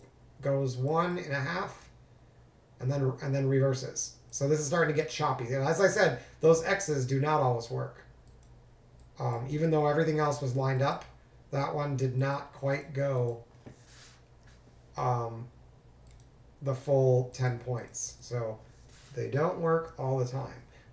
But once they get beat like this, if they get reclaimed, that level is probably going to be important. So let's mark it, and we'll see in the future. Okay, no signals down here. There we go. So that is a down signal on an up bar. That's weird. I don't know what that means. I didn't think that was supposed to happen. Is that an up? Nope, that's definitely bearish. Weird. Oh, I know what it means. It means the bar on the number bars was positive. Was negative. Sorry. Yeah, that's what it is. So the number bar here was negative, but the Renko bar associated with it closed later positive. So they closed it down here. We closed it up here. They mark it. I don't know what that. I've never even thought about that. Is that a good sell? Nope. It's just, oh, interesting. Gets choppy. So these boxes, when they start aligning like this, if this is known resistance, that one can be really good. And remember, this level, once it gets beat and then reclaimed, often is resistance. So bearish. Is it bearish volume? Let's see. You need 2. Oof. It's going to be close. No. I'd say no. It has not gotten underneath that trend line, even though it's under zero line. So this probably doesn't have very much expectancy. Just like this didn't really go anywhere. I would imagine this is the same. Well, got underneath this low. Oh, and then we got the buy. Okay, so bullish condition. Do we have bull dominance? Oh, I drew that backwards. Sorry. Here. So this is definitely bull dominance. This one should work. For the other one, we were looking for bear dominance here. So it's the bottom. I don't really have a second lower low to test on. So I'm not exactly sure what to do about this. Oh wait, it was this one. Yeah. So did we get below that trend line? Not till the purple. What about on the other time frame? Could we have used the 4 tick to confirm here? Let's check. So no buy, no bullish condition, and it's just almost bearish volume, and you can see it on the Weiss wave too. This is where the top of this was, right here, and they haven't quite gotten a bearish bar above it, and it doesn't really happen on the whole way down. So probably means I'm skipping that trade, and I'm okay with that. Did not confirm the way I wanted it to. So we'll say nothing. Even though the location looked good and the pattern looks right, I don't have confirmation down here. Okay, this one I have confirmation. Everything's lined up here. Let's see if that works. Oh yeah, much better. See, if you just wait for the confirmed ones, where I've got the green bar, I've got the diamond, I've got the arrow, and I've got the white, and volume dominance, where we've gotten over this trend line and over the 0 line there. That one looks fine. What did that look like on the 4 tick? Good. It got signaled there too. Was above the 0 line. You could have even probably gotten in earlier. And no sign to get out. Oh, nice. We get this ultra good signal. When these two are together, star and divergent dot, really strong as long as volume is bullish, and it is. You can see it. See how bull volume got above where the bear volume was? I put a little dash there now. So that dash is associated with the top of this wave. So as long as green is above the dash, they're dominant. And that happened right here. And then you wait for the trigger, which is this. That should work. And it does. Nice. Okay, cool. That's really good. Now here's a late long. But that dominance is good. Bullish condition. Bullish algo. It still works, right? So as long as you're not fighting momentum, because remember this is right after the open, right? The open was right here, and it was pretty balanced in the open. And like I said, I'm not even thinking about location, but just following the signals back and forth. As long as the ones that aren't working are the ones that have poor risk reward. So I might be flipping this around. That might be more important when you're balanced, and it might be less important when you're not. So let's see. We get pink bar star here, but no sell. Let's see what that does. Oh, it definitely works. Interesting. Okay. So the sell signal or the bearish condition doesn't come in until all the way back here. After absorbing this. And then that's a really strong signal. As long as we've beaten... Yeah, we've got... Oh, it's really close. On this time frame, it's very close. No, we have not beaten it yet. I don't know if that's going to work. It does. It works anyway. So we got... Oh, yeah, that's interesting. On this one, we got the sell and then a buy signal. So this said look for sells, and this says buy, but no confirmation down here. Volume is not right, yet it works. Wow. Okay. Oh, you know what? Volume was dominant on the bigger time frame, so maybe that trumps it. Oh, and then this got trapped. Is that the same exact spot? I see. So you wouldn't know. So you'd see this, and that says short. It's really weak, but our support is right here. So again, risk reward might matter more when it's balanced. So when it rejects, they get trapped, and that's what produces this bar. Okay. Okay, that makes sense. Tricky to trade, but it makes sense. It basically means these have to be in the right position, or you need like location, or you need a really strong trend to take them, not just volume dominance. That's good to know. So we get another box.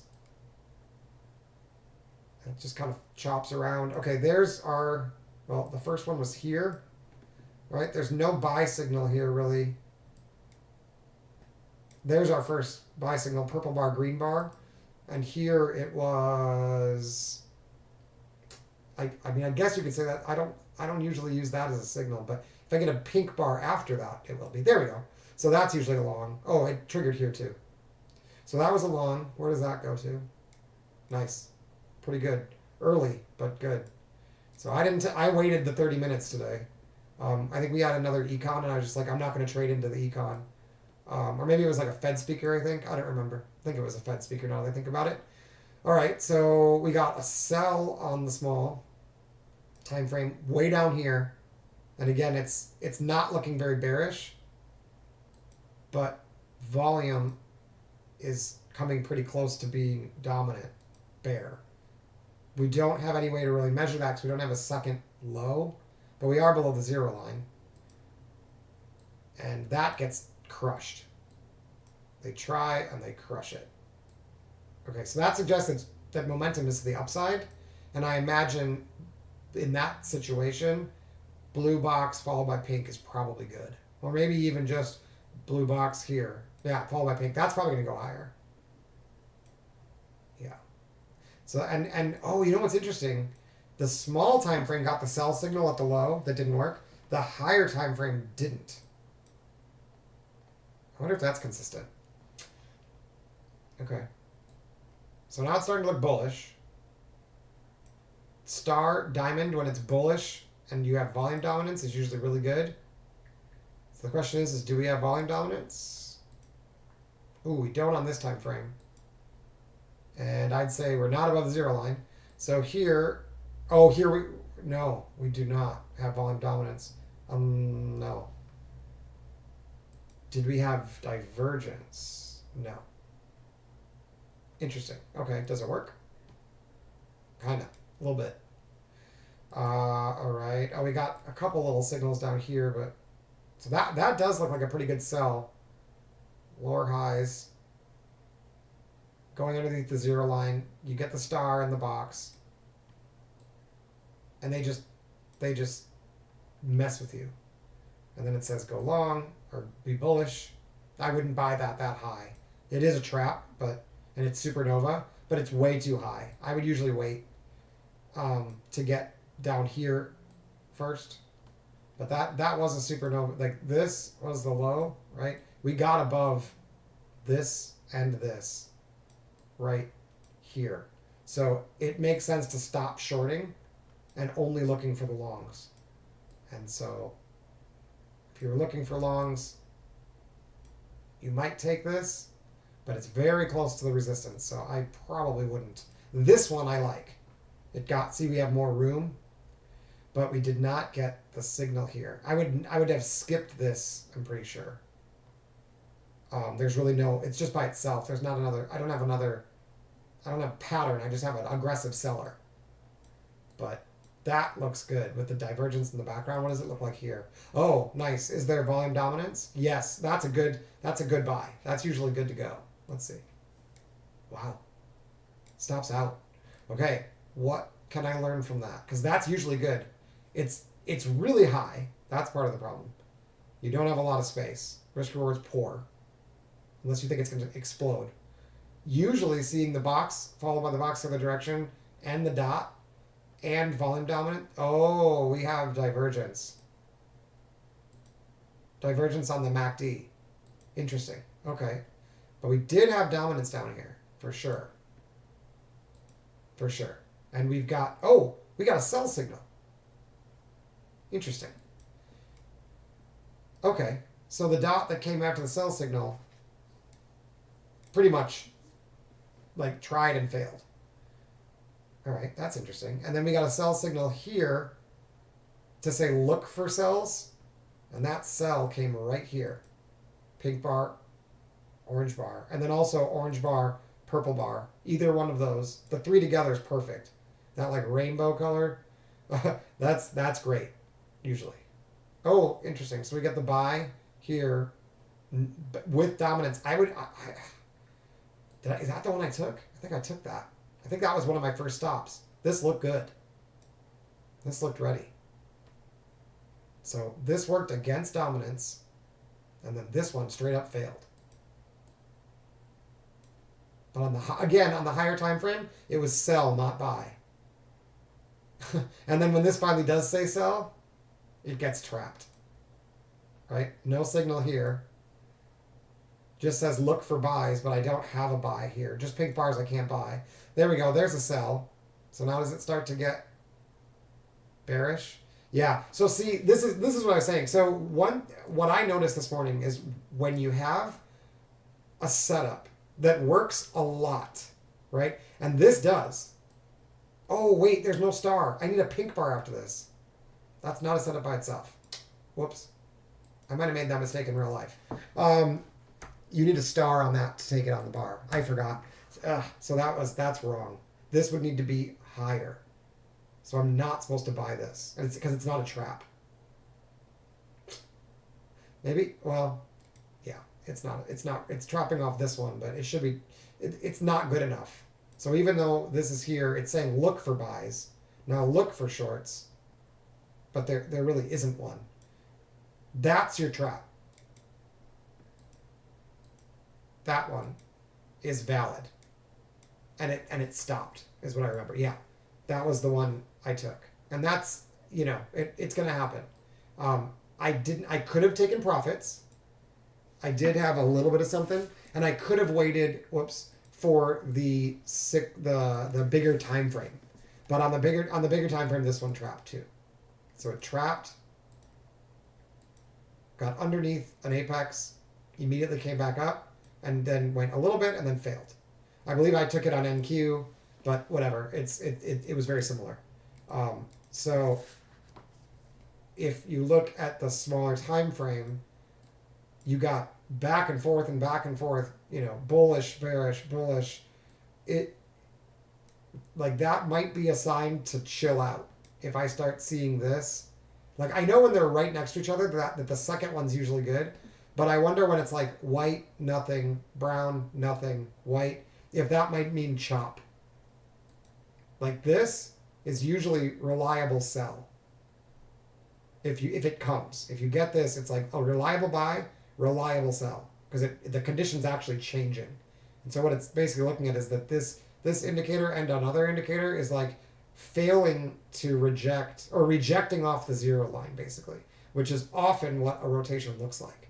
So it's like this says, hey, if you can get a buy, do it. Well, we don't get a buy signal. And then this says, if you get a sell, do it. And then we get the sell here.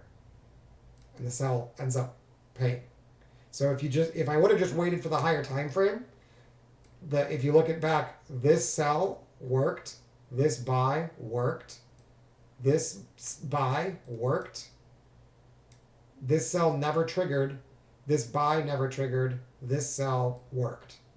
So part of the problem was looking for additional signals on a smaller time frame gave me like too much information, and I ended up over trading. And then when I got to the point where I had the trade that I really felt like I should take, which is this one, since I was looking at the smaller time frame, it confirmed that it was a good idea. But on this time frame, it did not. It was actually sell, not buy. So that might be one way to solve that problem. And see, okay, so the way to think about it then is if I want to be cautious, if I want to be super cautious, if I wait for them to be the same, where this one was bearish last and this one was bearish last, how do I do that? So here, the last one was bullish, the last one was bullish. If I bought that, I don't do very well, but it's not really a setup. This one's now bearish, and this one's now bearish, so that should be a pretty good sell if it sets up. And it sets up on the 4 tick right here. And then, yeah, it would have been harder to take here, but the setup actually happened on the 4 tick. That's interesting. Well, anyway, the sell works really well. And then the 4 tick says, look for buys. Is that a trap? I don't think it is. It is. I think we took that one too. Oh, I might have, yeah. That one might have been the one I held. Nope, I don't know what happened there. How did I miss that? Maybe it didn't set up on NQ like that. I don't remember a trade that worked out that well early in the morning. I might have missed that one. But that clearly was strong, despite the fact that we didn't have confirmation on the higher time frame, so not quite that simple. There's the confirmations late. Purple bar, star, dominance. Should be good. Wow. It does work on this time frame. Okay, but then you get this. You get a sell here. It says watch for sell signals, which would happen pink bar, orange bar, and you get another one. No sell here. Does this work? It does. So unfortunately, it's not as simple as just so maybe the reason that the 4 tick is working to the sell side now is because the higher time frame confirms in a different way. So there could be conditions where I can switch to the 4 tick, such as divergence on the higher time frame. and then lower highs. So until I make a higher high on the MACD, can I just ignore the longs as long as this is signaling short and only take the longs when they confirm? In other words, only go against the trend if both time frames are agreeing. That's possibly a good sign or a good filter. We'll have to look into that. All right, so nothing to, whoops, slipped. Nothing to do here. We have black dot followed by star. That's usually bearish, but this did not confirm on that time frame. On the smaller time frame, it's still bearish, and bears definitely have dominance. So it's probably okay. It gets a pretty significant retracement and then goes. And at this point, you get the confirmation on both time frames. And it definitely does go lower. So that would have been a good time to short the low. Why didn't I take that? Because this was the low, and I didn't want to. And then we did it again here. This was absorption, and as long as they don't take this back, that's sellable on a retrace. And look, we got this with an arrow right there. I wonder how often that works. So arrow on the smaller time frame, arrow down on the smaller time frame, and then retest. Oh, it's going the other direction though. That's interesting. But retest and reject on the higher time frame. Well, it did it on both. Anyway, all right. So here's another one. Let's see what happens here. So another sell here. It just never set up. It's free falling.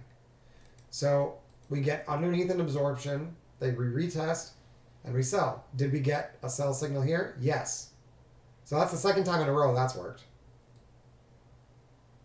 We'll see if those stay good. So you can see at this point, everyone's like, wow, what's going on? And we were coming into an area that I expected them to try to save.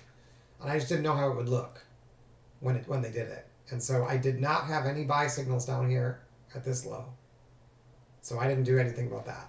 But I was watching for this one to see if we could get a trap back in on it, because I thought that made sense to try to start attacking some of these areas. But we get a sell signal here into the low of day on both time frames. See that? And I ignored it.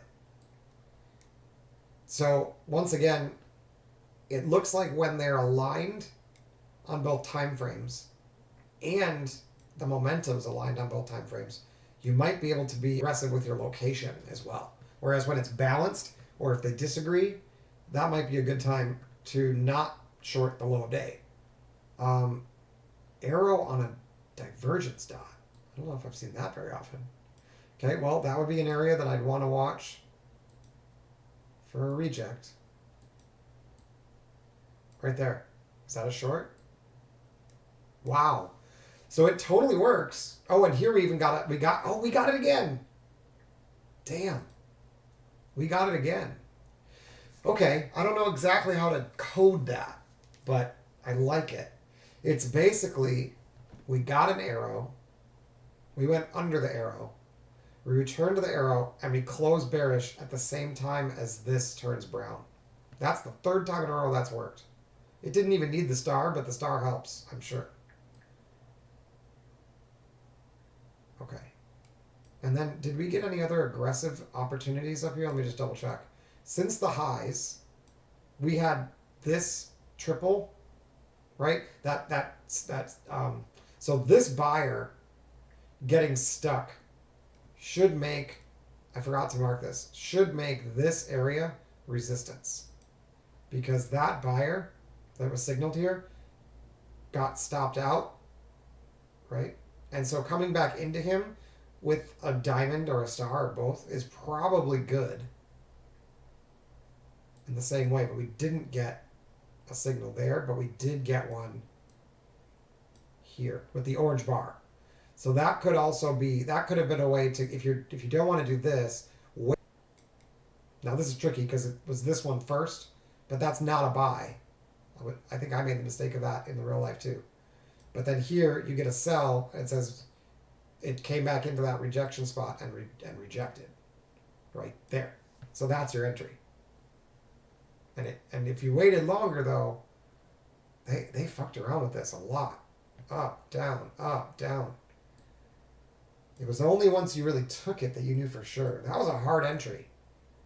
How would you know not to buy these, but to sell them? I guess because you're at resistance. Yeah. Same reason why you don't short the lows when momentum is decreasing. Oh, we said divergence. That's the easy way. Divergent high on MACD. So that might be the best way to warn me to stop being aggressive at the low or high. Low or the high. Okay, so then the bull works, and then we get another opportunity here to do basically the same thing, but it does not confirm on this time frame. And when it works, that's probably the sign that it's time to look for more shorts, because you didn't even need confirmation here. In fact, this buyer got totally stuck. Okay. So once that buyer gets stuck, that area is now resistance, and we can take the next sell. Even though this risk reward is poor, we can take this sell. That's what I have to get used to. That once you've trapped him, once he's trapped and you're underneath it, retesting into him here and rejecting, and then getting this or this is probably good enough to short the low. Let's see if that keeps working. So I'll have to write that down, because that's actually a little complicated. More complicated than I like it to be. And I might need to signal. I might need to turn that into a signal, because there's quite a few steps. Okay, so this one now, it's the same sort of thing, right? We've got someone trapped. We came down. We're coming into the low. We have a reliable sign, but I usually only take it if it's up here at the midpoint of the retracement. It's got to come back a bit. This is very low. But here I've got bear, bear, and they clearly have bearish dominance. So in that case, risk reward may not matter. And then here, trapped, bear, bear, sell. Okay, let's see if that keeps working. This was just a really low. Oh, we got an absorption here. If we get under this, that's resistance. Yeah. Okay, we come back up to this absorption point. No sell signals. They just take it. Reject, pink bar, star. Oh, was the last signal a sell? Ah, okay. So the condition is bearish. So you can continue to take the trades. All right, interesting. But on pullbacks, there we go. So if I don't have a new signal, wait for the pullback. This is a good location. It's up here in the top part of the shaded area, and it's retesting resistance. It's retraced, and there's no signal. Back here, this one was aggressive, but I had a signal, a new signal, to get short, or to be bearish. Okay. So here we get more absorption. So we'll just do this. That becomes resistance, but we didn't have a signal.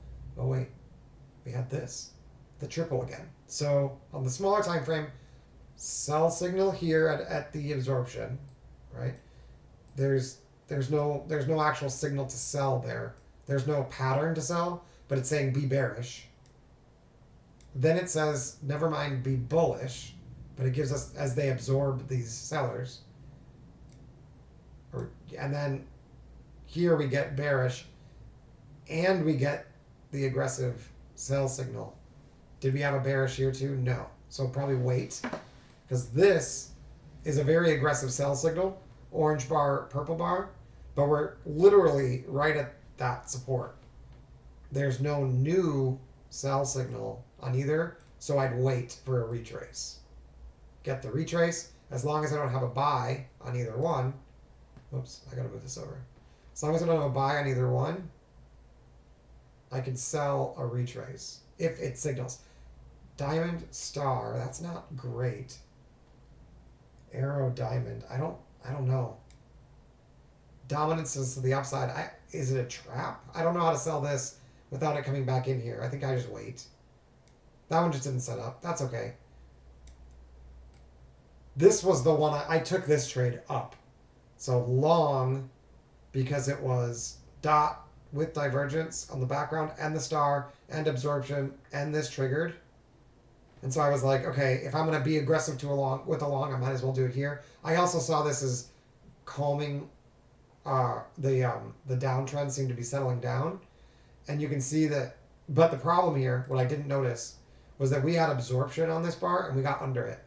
So even if this quote unquote works, it has nowhere to go until we get over this. So I could have skipped it had I noticed that, but I didn't. And, you know, you're going to take stops. It was still on process. I just didn't have that process in mind. So it's okay, but I did not have volume dominance. Usually you don't need volume dominance. Well, I did on the 4-tick. I think it's okay. It's just not the highest odds trade. So that was a stop. And I guess once those stop out, now we probably want to look bearish. But we notice we didn't get any bear signals here.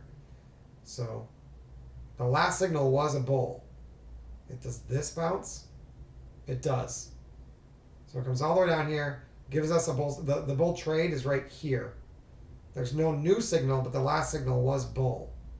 Usually these work better when you have volume dominance. You don't even have a divergence. There's really no way I can sell that, as far as I can tell. So that's okay. Or buy that, I mean. There's really no way I can buy that. It comes right back up to the new resistance where they absorbed and tries to reject. Yeah, arrow purple bar with a triangle, but no volume dominance on the 4-tick. It did have volume dominance to the downside on the 6-tick. It didn't quite reach the area and rejected. I don't think I would have taken that, but it is a retrace and a short with momentum. And it might be one of the better trades. It's just an aggressive entry without dominance. And once they get dominance, they didn't pull back, which happens a lot with the short side. It's harder. You have to be more aggressive.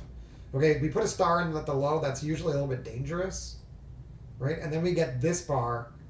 It had an X on it. It had a lot of the things I usually look for, but I didn't wait for dominance.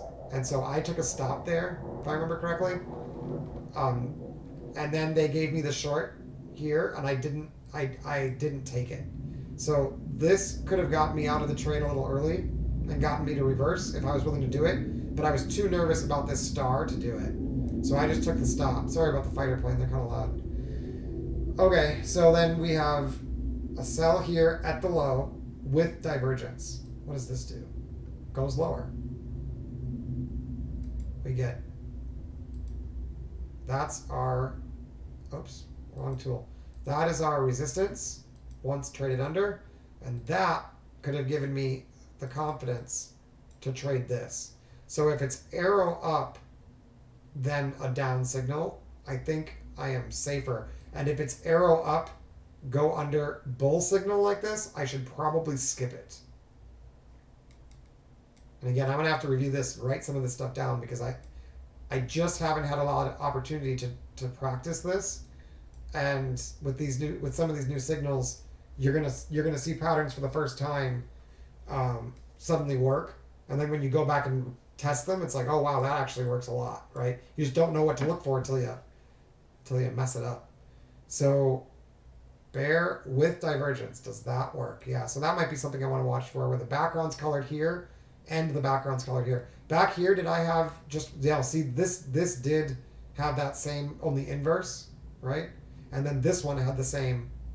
And look, the bear got stopped out. No, it didn't. The stop is up here. The bear worked. The long got stopped out. So that may only work in the direction of momentum. Here, momentum was dropping clearly. And here, to the downside, here they're saying we might be finding a support, but we run into this new resistance. So while it might work a lot, right, to have all these lined up like this, but it when it fails, this is what it looks like. So we'll have to see if that's consistent. But here we have the exact same thing with the momentum, and it works, at least a little bit. Then we get another sell here. That is a sell signal. Pink bar, diamond down in a deep red market, and we get the signal on both time frames, the bearish signal, and we get divergence. I would think that would work, and it fails. Look at that. So that's interesting. This one said bullish if you have bull momentum, and we didn't. And then this one said sell if you get a bearish signal, and we did. So why did that stop? What did it run into? This. It might have been a higher time frame level. One way or another, I would say that level is obviously important. Even if I'm not going to be able to avoid every stop, obviously.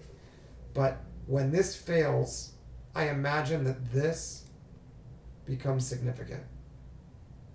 I guess it's just like the one we saw pre-market, where it works, but only to get you to support. So the risk reward is just very poor on it. And it didn't trigger on the higher time frame, even though we had a bearish condition. This is not a pattern I normally short. So you could wait for the next short on the higher time frame.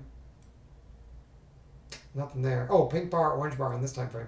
So here you had to wait for the retrace, even though you got the bearish condition on both. Oh, and then they give it to you again. That's nice. So if you took this one and it stopped, at least if you took the next one, it worked. That's cool. Back to that same support. Trap back in. I think one of these I took, and it was my last stop before taking a break. One of these longs I took, and then I came back and I tried to do some shorting, and it didn't work out. It was just like, well, that day sucked. That one worked. So it got the bull here. It got the bull here. Did we have dominance on the small time frame? Let's check. Did we have dominance here? Sorry, they're so loud. Okay, so that's the first one. That trend line has been broken, and we're above the zero line. This one as well, above the trend line, above the zero line. So yes, VZO is bullish. And look how close Weiss waves are to being bullish. They just have to break that line. That makes this better. Okay. God, they're hanging out right over my house. Sorry. I live right near an Air Force Base, and right around this time, they like to fly the planes. Or the jets, I should say. So, trap back in. This is white. This is white. Small time frame, volume dominance, confirmed with the pink bar. That's pretty good. So why didn't I take that? I don't remember why I wouldn't take that. I don't know. For one reason or another, maybe I did take it. I don't know.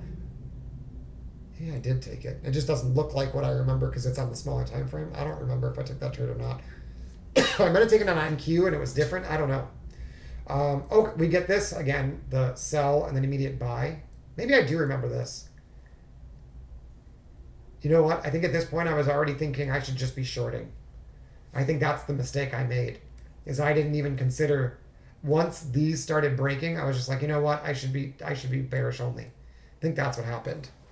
And so I was away and then came back and started shorting, and it wrecked.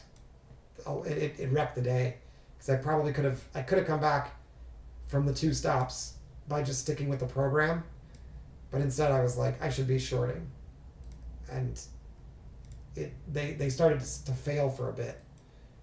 But yeah, usually when you get bull and then a bear and then immediate bull right again, you might sell this, but you should know to get it back right there, because that pattern, when bulls have volume dominance, which they do, more buyers than there were sellers in the last wave, that's going to be a good trade often.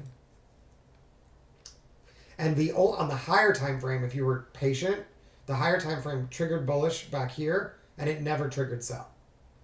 So this switching sell on the smaller time frame, when you don't really have any reason to think on the higher time frame that it's getting. See, look here, it looks like it's lifting, and then here it's lifted.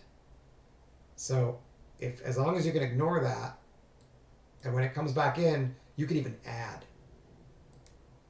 Yeah. Okay. Cool.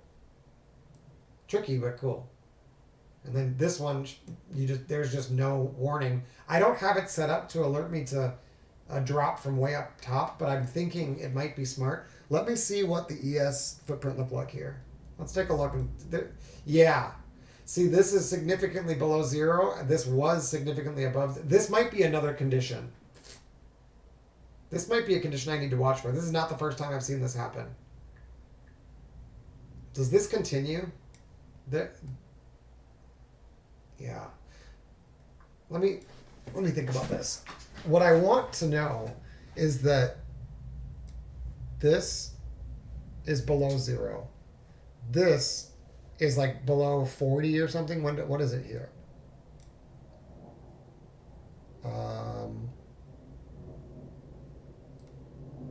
41. Well, maybe below 50. And I want to know that on this time frame, VZO is also like below, I guess, 40. It might be a little late, but it's better than nothing. So what would that look like? I'd have to make a hidden... Okay, I think I can do this. Let me do it quick. I'll show you how to do it. I've got a minute. So I'll stop, because I've seen this work before on trend days. Okay, so I need to know below... All right, so we're going to duplicate this one. Move down. We're going to change the settings. We're going to call it below 40, below 50. Our alert is going to look like an X that's red.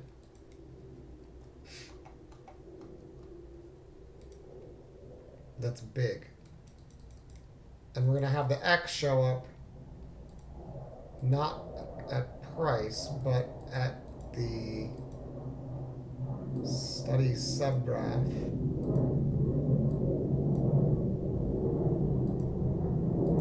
There we go.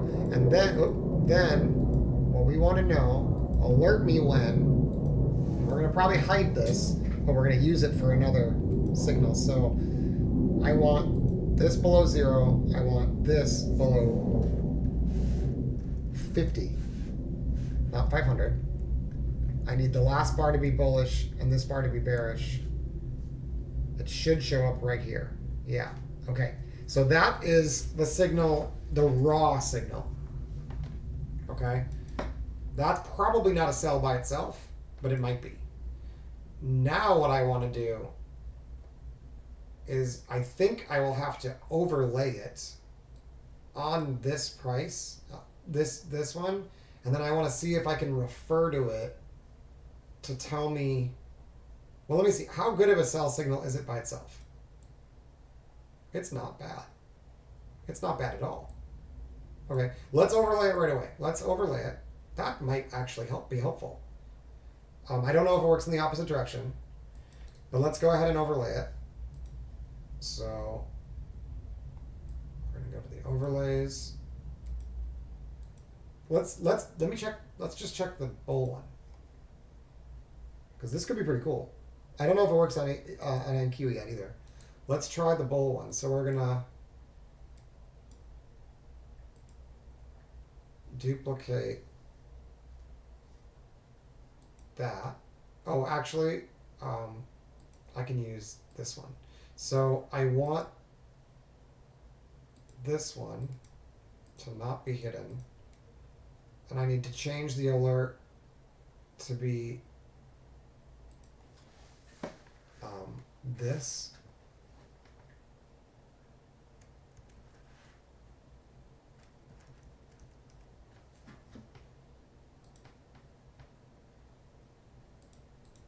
And this is going to be green.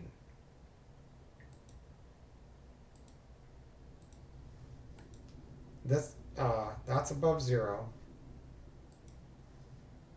Oh, wait. Did I do this wrong? This is a bullish condition, so that is above 0, negative 50. I was like, wait a minute.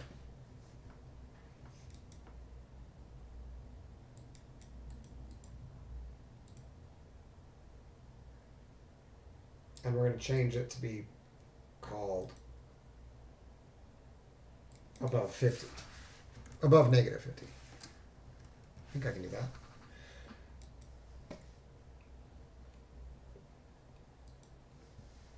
Does it trigger? Ever.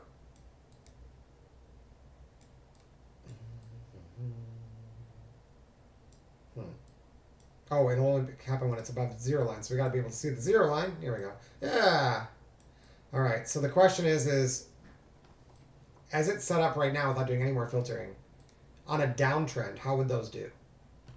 That would do poorly. That would do poorly. See, I think it's only going to work, and then these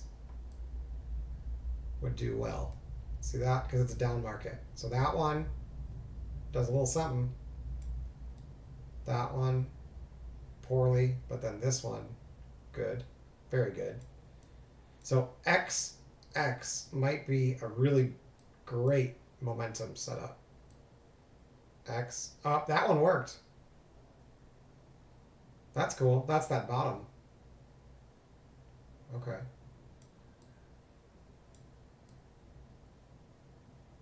XX.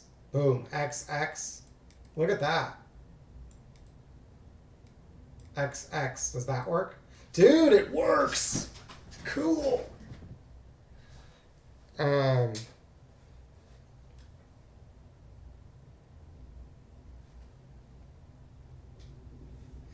Okay. I'm definitely overlaying this. So first of all, we're going to save it. Studies. Flex. That's pretty neat. Yeah. I think I can just save it.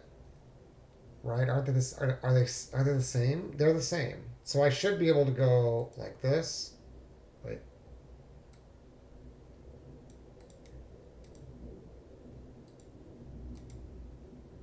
Okay, and then I should be able to do the exact same thing on this. Let me just save this quick, in case I'm wrong. But I'm pretty sure. Oops. Pretty sure I can go. Yay! Okay, does it work on NQ? X, down. Specifically when they're right next to each other, or with the trend. Those are like a couple bars apart. X. So on NQ it looks like they're not always right next to each other because of these extra little wiggles. And there's a lot of fucking signals. X. So it needs more filtering on NQ. But like this. X. So I don't know how to interpret that when it's going down. You'd think that would be continuation. And it's definitely not. So I'll have to mess around with it. I guess that was econ. But let's see. What does it look like at the top? Anything? X. Right at the top. They work pretty good as it is. Just selling X's on NQ. And then when it does this, that's a sell. And then that's a buy. So I'm definitely going to have to overlay that. So let's do that. Let's start there. Let's make sure that I'm overlaying the right one. Okay, so we're going to overlay. Well, first of all, we need to find the one that. Hold on. Okay, this. So we're gonna overlay. Okay, this one is bullish. Yes. So we're going to copy this, duplicate. We're going to change this to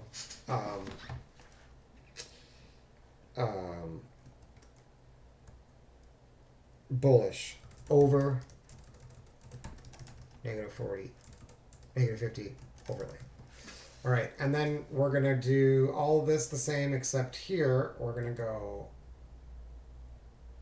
above, here we'll call it above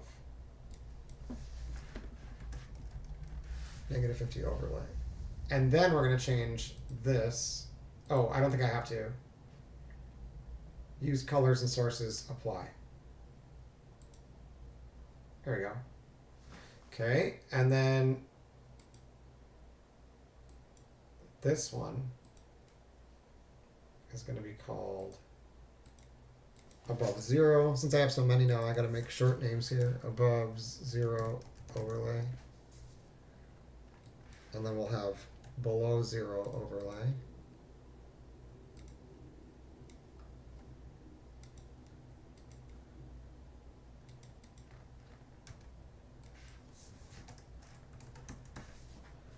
Okay, apply.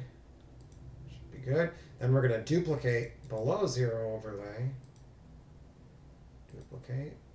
Move it down, and we're going to change it to below below 50 overlay. We're going to change this.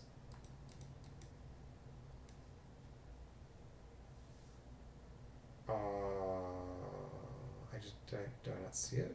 Where is it? There. Okay, apply. There we go. Now we're going to save that one as yes, and we're going to apply this to it. And that should fix that. Now the problem is I can't frickin' see. Oh. Am I? I wonder if I want those somewhere else, because I actually want to be able to see. Okay, hold on. I might have to fix this. What I want is the location to be separate. So this. Use subgraph name reference related display settings. So that can be full synchronization. Use colors, sources, study. So what if I go no here? Then, do I have choices here of where it sticks to?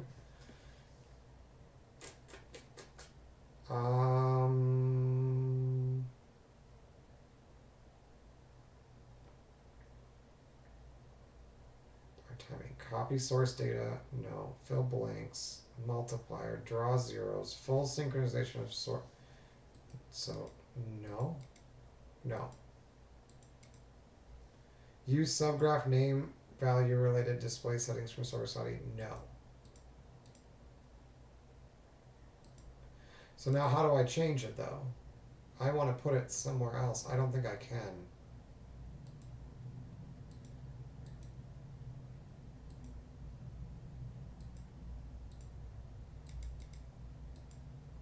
Okay, so in that case, value related display settings. Okay, so in that case, I'm going to have to call it, make it a back. The only way to make this work is to make it a transparent background. Because otherwise it's going to, it might still shrink that box. Or I move where the X is. So let me just see what happens if I do this. No? Oh. What?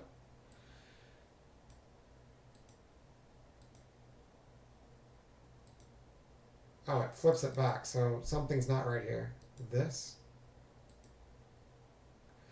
Oh.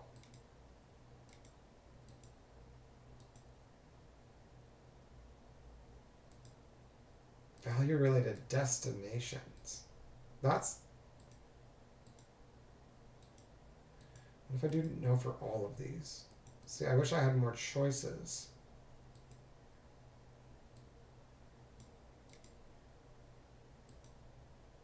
There. Nice. So now it's aligned, see, and it doesn't mess, it shouldn't mess so much. Okay, so I don't know which one I had to move. Use colors, use styles and widths, use subgraph name value related display settings. See, if I say no, like what's my alternative? Oh, like displacement and width and stuff, maybe? Ah, that's probably it. Okay, well that's fine. And then for this one, we're gonna have to change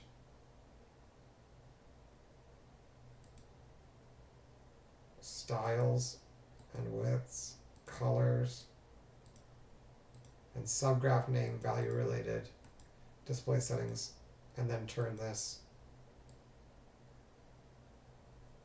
to background transparent. There we go. Now it comes back. Okay, so it's the same signal, just different look. That's fine. We can still use red and green. All right, so then we're gonna save that. So that solves that problem. And then we can do that. And then we can do this. We'll just put them on all there, all the time frames. A lot of times they're going to align, but sometimes they might not. And that's, I think, when I want to really pay attention, is when they don't align. Yeah, like that. I bet you those are useful. Okay, and now let's do NQ,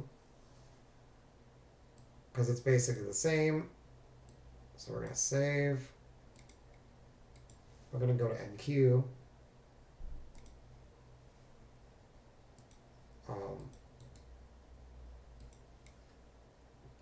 And this one is going to be above 0 overlay. We're going to duplicate it. We're going to call it above -50 overlay. We're going to change this. We're going to turn all these to no.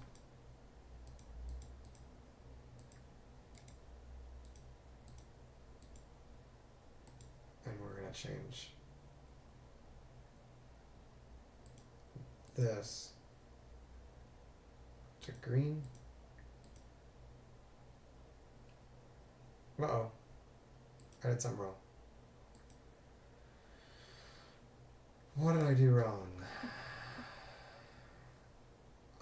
It should just be 1. Interesting. Why are these just one line and this is like... Is it this? No.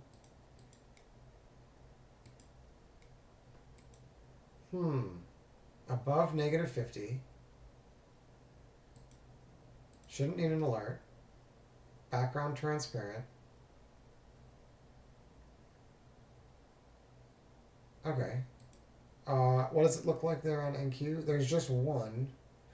Oh, it means that it took this long for that bar to print. Oh, I see. Okay. That's fine. So again, I might need to further filter these. Settings. Below. Yeah, below 0 overlay. Duplicate, move down, settings, below 50.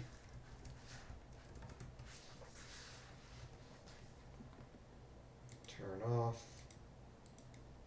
I guess I could have duplicated the other one, but whatever. Turn off. Turn off. Oops, keep forgetting it's way down there. Below 50. Ah, got it. Background transparent red.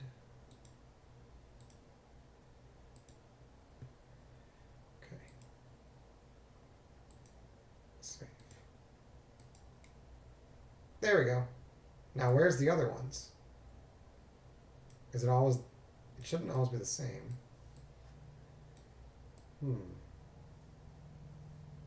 Just further back. This is probably both. That's hard to interpret. That one's by itself. This, see, it's the brighter green. That's really hard to interpret. Okay, so... Yeah, that's frustrating. Okay, so what if I do...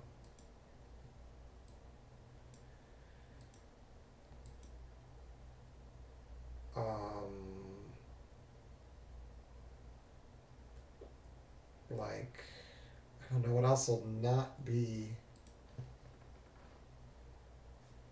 I could do like, what about fill to, what about fill to 0?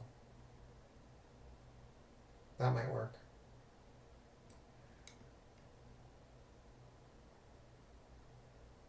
Okay. Nope, that messes it up.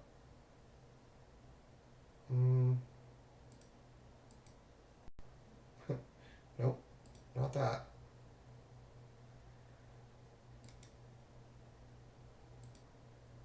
Yeah, see, all of these are aligning with the line. I guess I could change where it shows up on the NQ chart, not just that fixes it, but or this? No.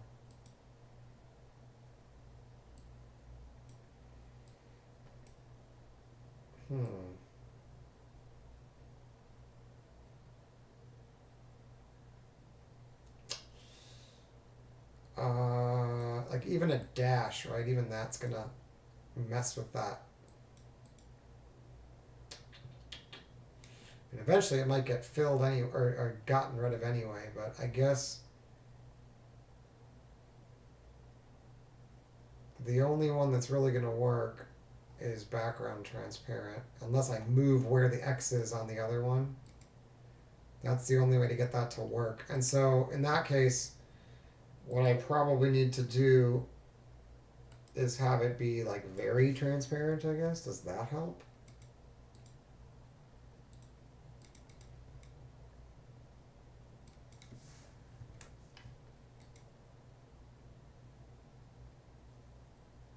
Let me see if this is at all obvious. No. Maybe the other way. Very untransparent. Low transparency. Or high transparency, like 80. What does that look like?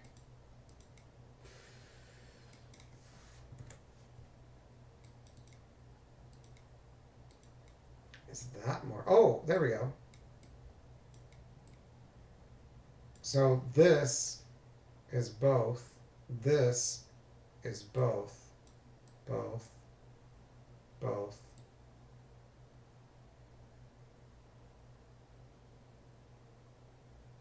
Oh wait, that's only red.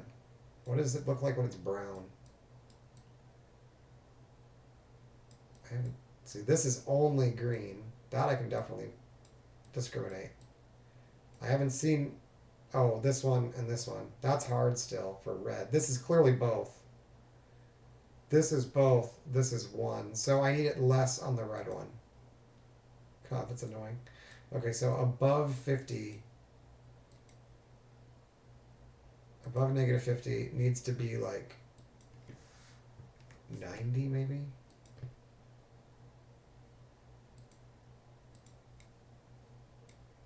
See, those both must have it. No, see, this one's lighter. It's more see-through. It's really tough.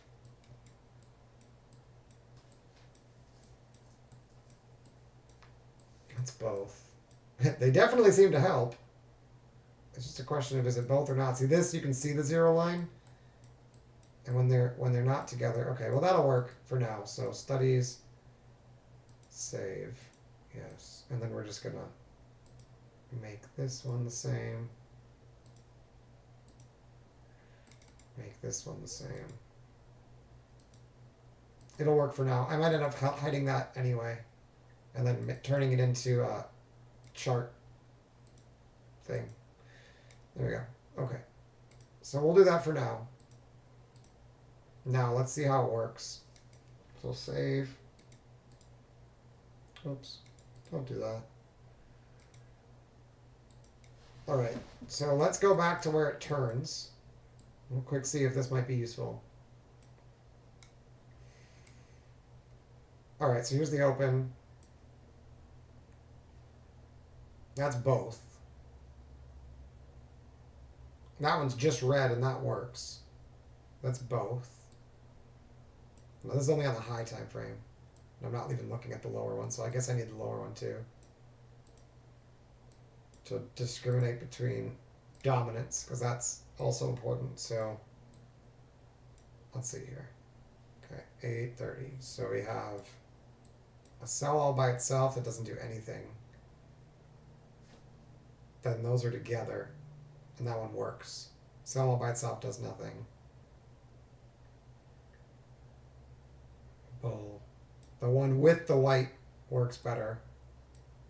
These are by themselves. This one says the red is the one that works. But that's a bull signal, so. And it's on a small time frame.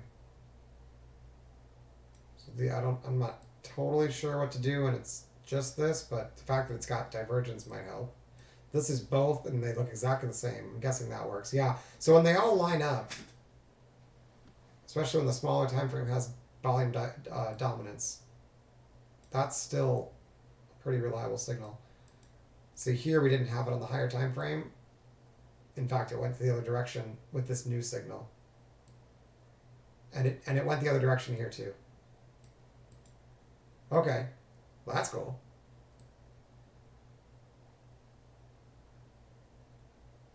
So this one says buy, and then it switches to sell, and this one also says sell. So that's probably sell. Wow, goes higher. Dominance matters. Because they're both together. You're going to have some whipsaws for sure. Sell. Nothing. It just messes with you for a while. It just takes everybody's stop and then rolls if you were aggressive with it. So you still have to wait for the damn thing to set up. It did not trigger this. That's too bad. Okay, buy this. Oh, but not here. There we go. Late. Sell that.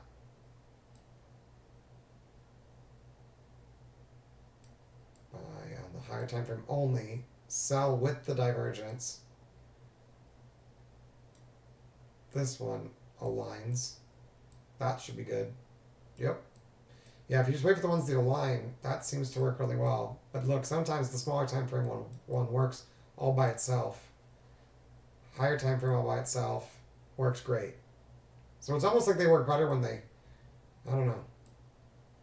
I think it's working because the dominance is bearish. This guy is in charge.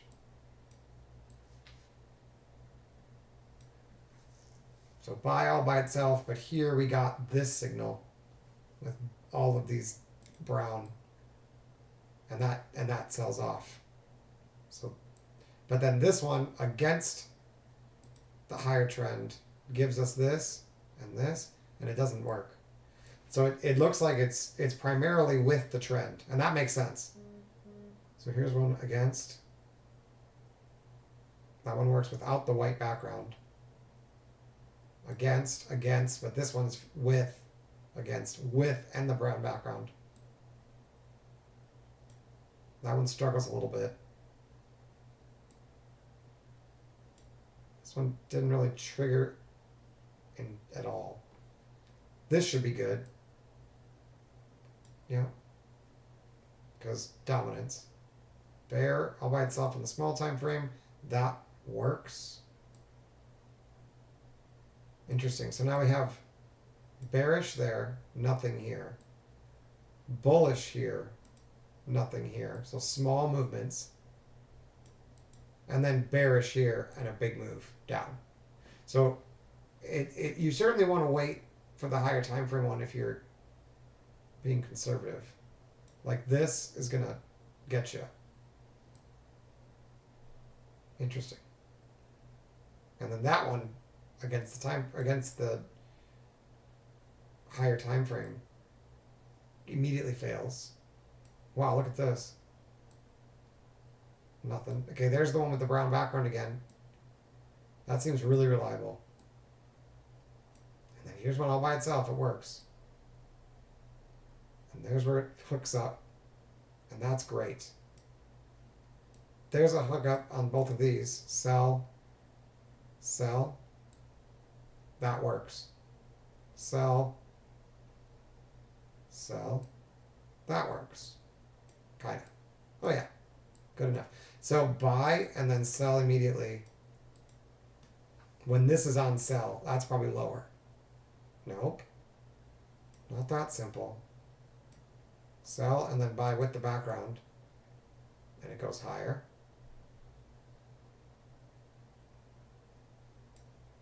That's interesting. Sell's getting stuck at the lows. That squeezes. Sell, sell, sell. Sell. That's got to go lower. Yeah. So that's really what you want is like, this seems to be more powerful where you have a buyer that fails. They try to take dominance here. Whoops. They take dominance right here to the upside, but both of the time frames say sell. And the dominance is given up right there. And then that's when you get this signal. And look at that. Nice. That's fucking cool.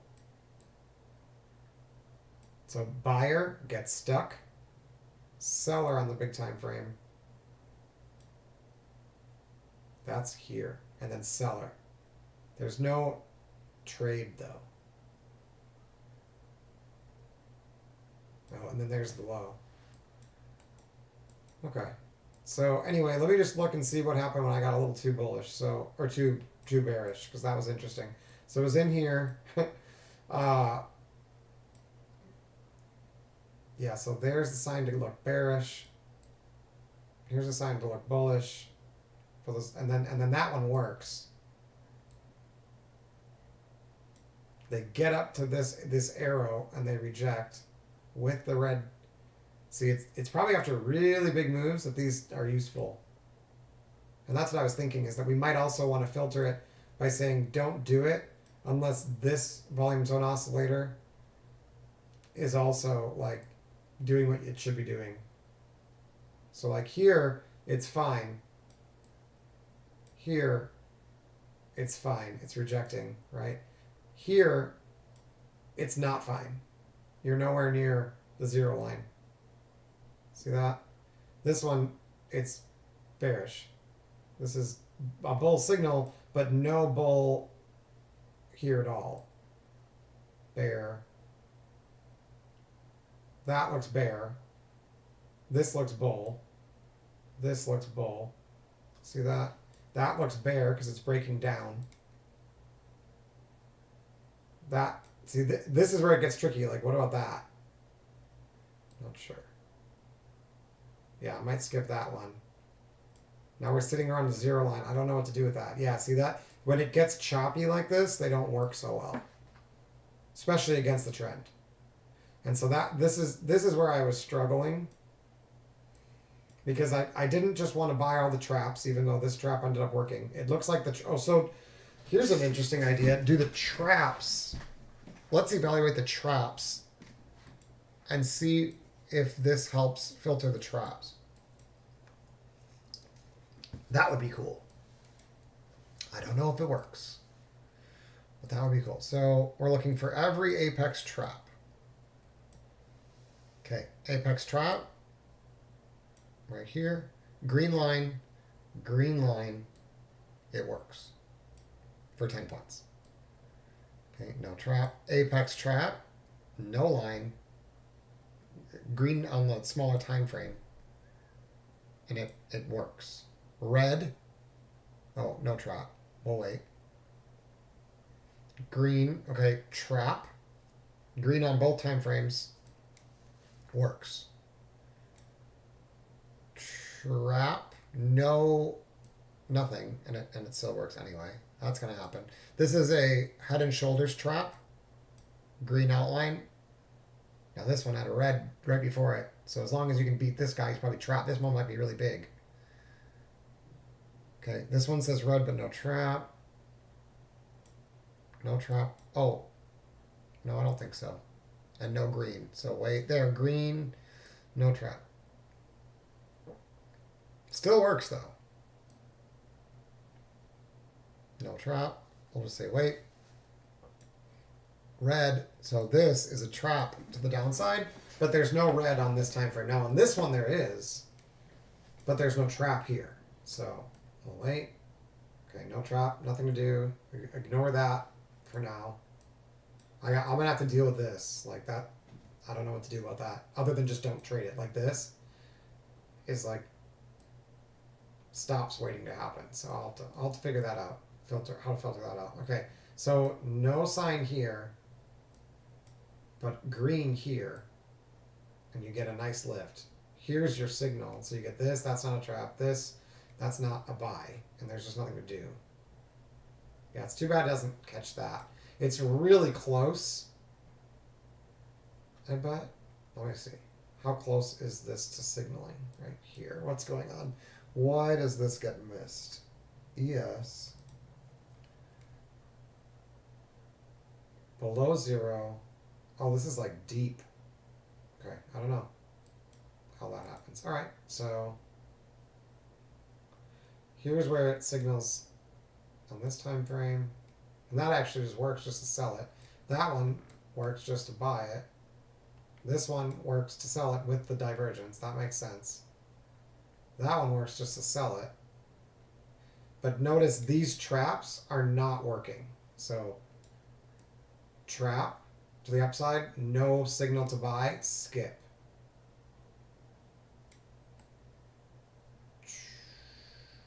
Trap to the upside, no signal. In fact, you had a short, so skip. No trap. Signals over here. You could buy that one. Sell. And you can probably take most of these once it's with direction of the trend. Okay, so that one, no trap. And sell on the smaller time frame. I'm guessing this fails. Yeah. And then this one gets your signal here on the smaller time frame, and that one fails. Obviously, they're not all going to work. But there was no trap on the higher time frame. Okay, signal on higher time frame. That one works. Gets you back onto resistance. There's resistance. Signal on a down bar. I don't know what to do about that. Apparently nothing. So, yeah, so that might be actually problematic when you get signals on a down bar. That's probably trap traders.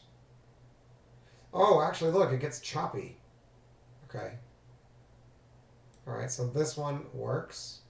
It's good to know. That's a trap, right, with the green and the white, and that works. This is a trap to the downside without the red. Oh, it has the red up here. Works. Small. No trap. Oh, well, maybe a head and shoulder trap, but no signal. And fails. Nice. That's great. It's not 100%, but it's damn good. Okay. So these are late, and then this one is in the right place for buy. But you don't have any dominance here. It's just all sellers. So I don't really know how to take that. And I think it's okay not to take it. I don't really want to trade based on this. I just want it to be a filter. Okay, no trap. Although here you got a trap, but no signal, and it fails. No trap, but we got a signal, and it works. Signal works. Red signal works. Red signal fails.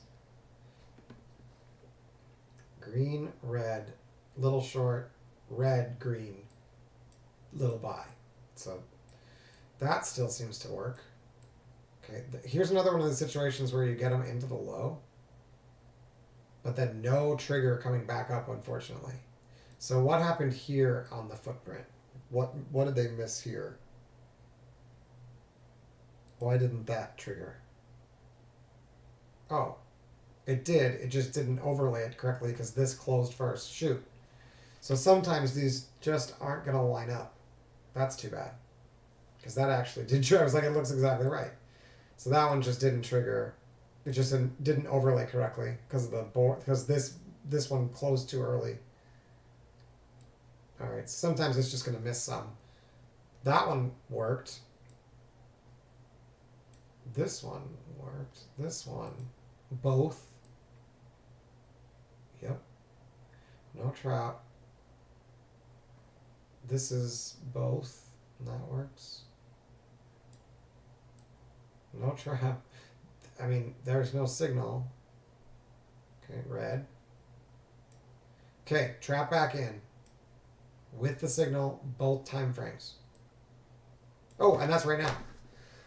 Okay, let's see what happened with NQ. And then I'm going to go shower because I got substitute. So, what happened with NQ? Same exact criteria. Just a quick look. First of all, how often is it triggering? And what did this look like into the close? Yeah. Well, we'll just do from the open again.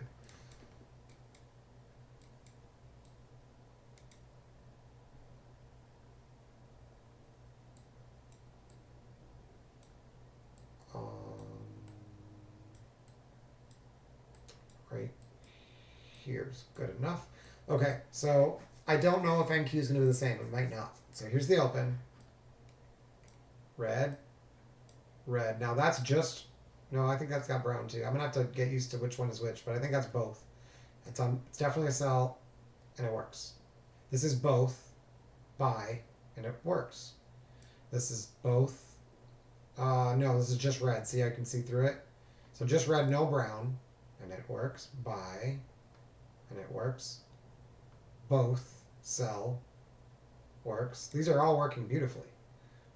Buy, works. Sell, works. Buy, works. Sell, works. I mean, that's gorgeous on this time frame. Sell, buy, sell. And it's like 100%. Okay, that's just green. Trap back in. Works. Just sell. Works. I'm just looking at this time frame. I don't even need the smaller one right now. Like literally 100% of these are working. I don't know. Not getting any signals for a while now. Okay, green, buy, works.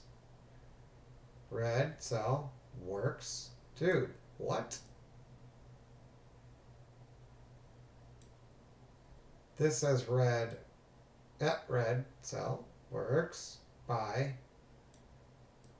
This is a trap back in. So this is interesting. You trap back into the green area, and that one works really well, even though this didn't get the signal. So that trap got it. This one didn't. So it seems like it works more consistently on NQ, but not in the same way.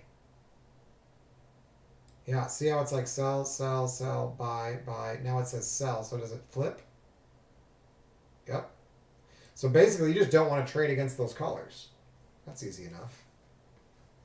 And then when there's no colors, it's you can probably just hang out. See, because these traps are gonna stop. Okay, green. Is this one gonna work? Yep. Does that sell work? Yep. Does that green work? Yep. Sell. This is crazy cool.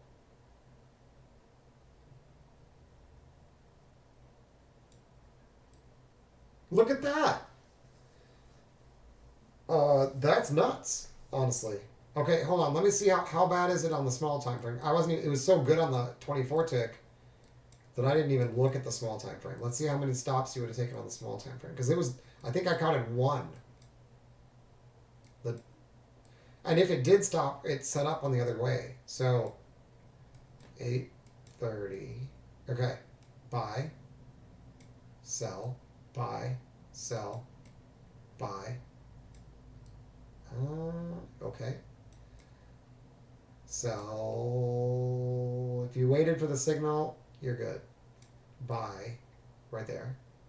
Sell. Buy.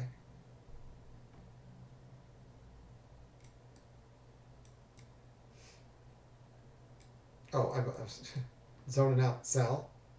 This one you might have taken a quick loss and then you get back in. Buy. Let's see. Does that fail? Okay, so you gotta wait for the signal.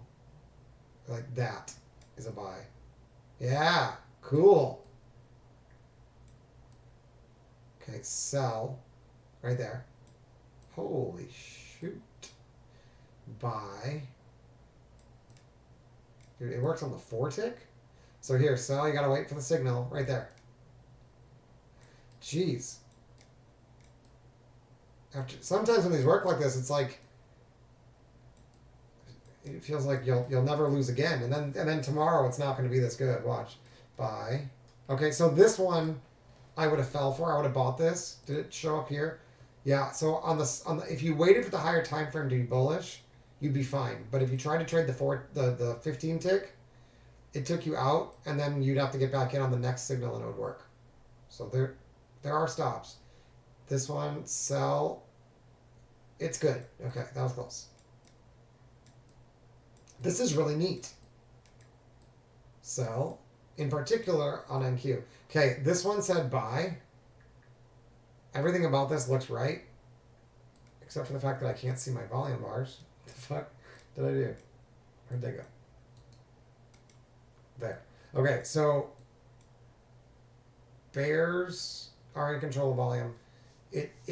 That would be the reason for this not to work. What does it look like here? Good. So this one stops. That's the stop I took. So that stop was probably good. And I mean, you're going to take stops. Then it said to get back in again. And that one did give you 2 bars. But then it stops out and it says to go again. And that one gives you 2 bars. So as long as you're only looking for these small movements, it's okay. This one just stopped. So I'd say I didn't make a mistake there because every single setup is saying, now look, when you get one like this, and then you get under it and you come back up, even though you don't have one, that is potentially a big rip. Okay, this says sell. I wouldn't have sold the purple bar. I'd need a sell, like there. Aggressive signal. Okay, that's probably a buy. That looks like a sell. And that one looks like it stops. Nope, doesn't stop, sell. Okay. Oh, man. So even on the 15 tick, it's like 2 stops. I think I counted. If you just blindly sold every time it was red and bought every time it's green, as long as you waited for the aggressive signal first on the algo. So it's green plus aggressive signal. So red, you gotta wait right there. Star. And then nothing to do until it turns green. Wait for aggressive signal. No aggressive signal, no, there. Diamond. Higher. Shoot. Red, X, go. Green. That I probably would have bought. And it stops. And then I guess you have to buy that. That makes your money back. And then sell this. It's great for exits, man. It's perfect almost. I shouldn't say perfect, but it's good. If you're looking for an exit, that's all right. The next aggressive bar after it turns red. And then here, when it's got nothing, just chill out. Because these all failed. Man.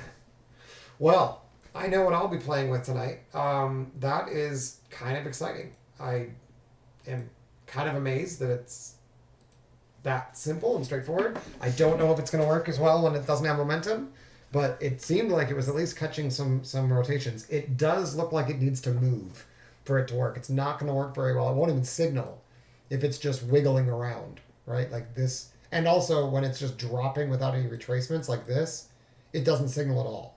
But for that to keep me from buying these bars with all these signals on it, and then they only make like a 10-point rip and then roll over. It can also be used as a don't cover your short because it's not green, right? So if you got short here, or if I got short here, I don't have to cover until it turns green, so I'd still be short. So let me check one more thing, then we're gonna close it up because I gotta go. But how does it look on the 80 tick? What if I use it on a big time frame? Buy. So buy, aggressive signal here, go higher. Sell, aggressive signal here, gets beat. Sell, aggressive signal there, gets beat, and then there's your aggressive signal for the big sell. So on the higher time frame, it's going to be early, and that makes sense. So probably the right way to do this would be not to change just the 80 this to the 80 tick, and this is a sell, but also change the this. If I change this to an 80 tick, I bet the 80 tick starts to work, and that might be useful for trading options. I will play with it. You guys, if you learn something, let me know. This is always fun, but the only reason to do it is if people actually appreciate it. And I don't hear from very many people. Maybe nobody watches them, but one way or another, I'm happy to help. So if you need to get a hold of me, it is at RedBenTrader on Twitter. If you want to learn more about algorithmic trading and systematizing, you should talk to my coach Simon. Trade the letter N word perform at gmail.com. Send him an email. Tell him you saw my video. You want to see the room. He'll give you a 5-day pass. You can trade with us.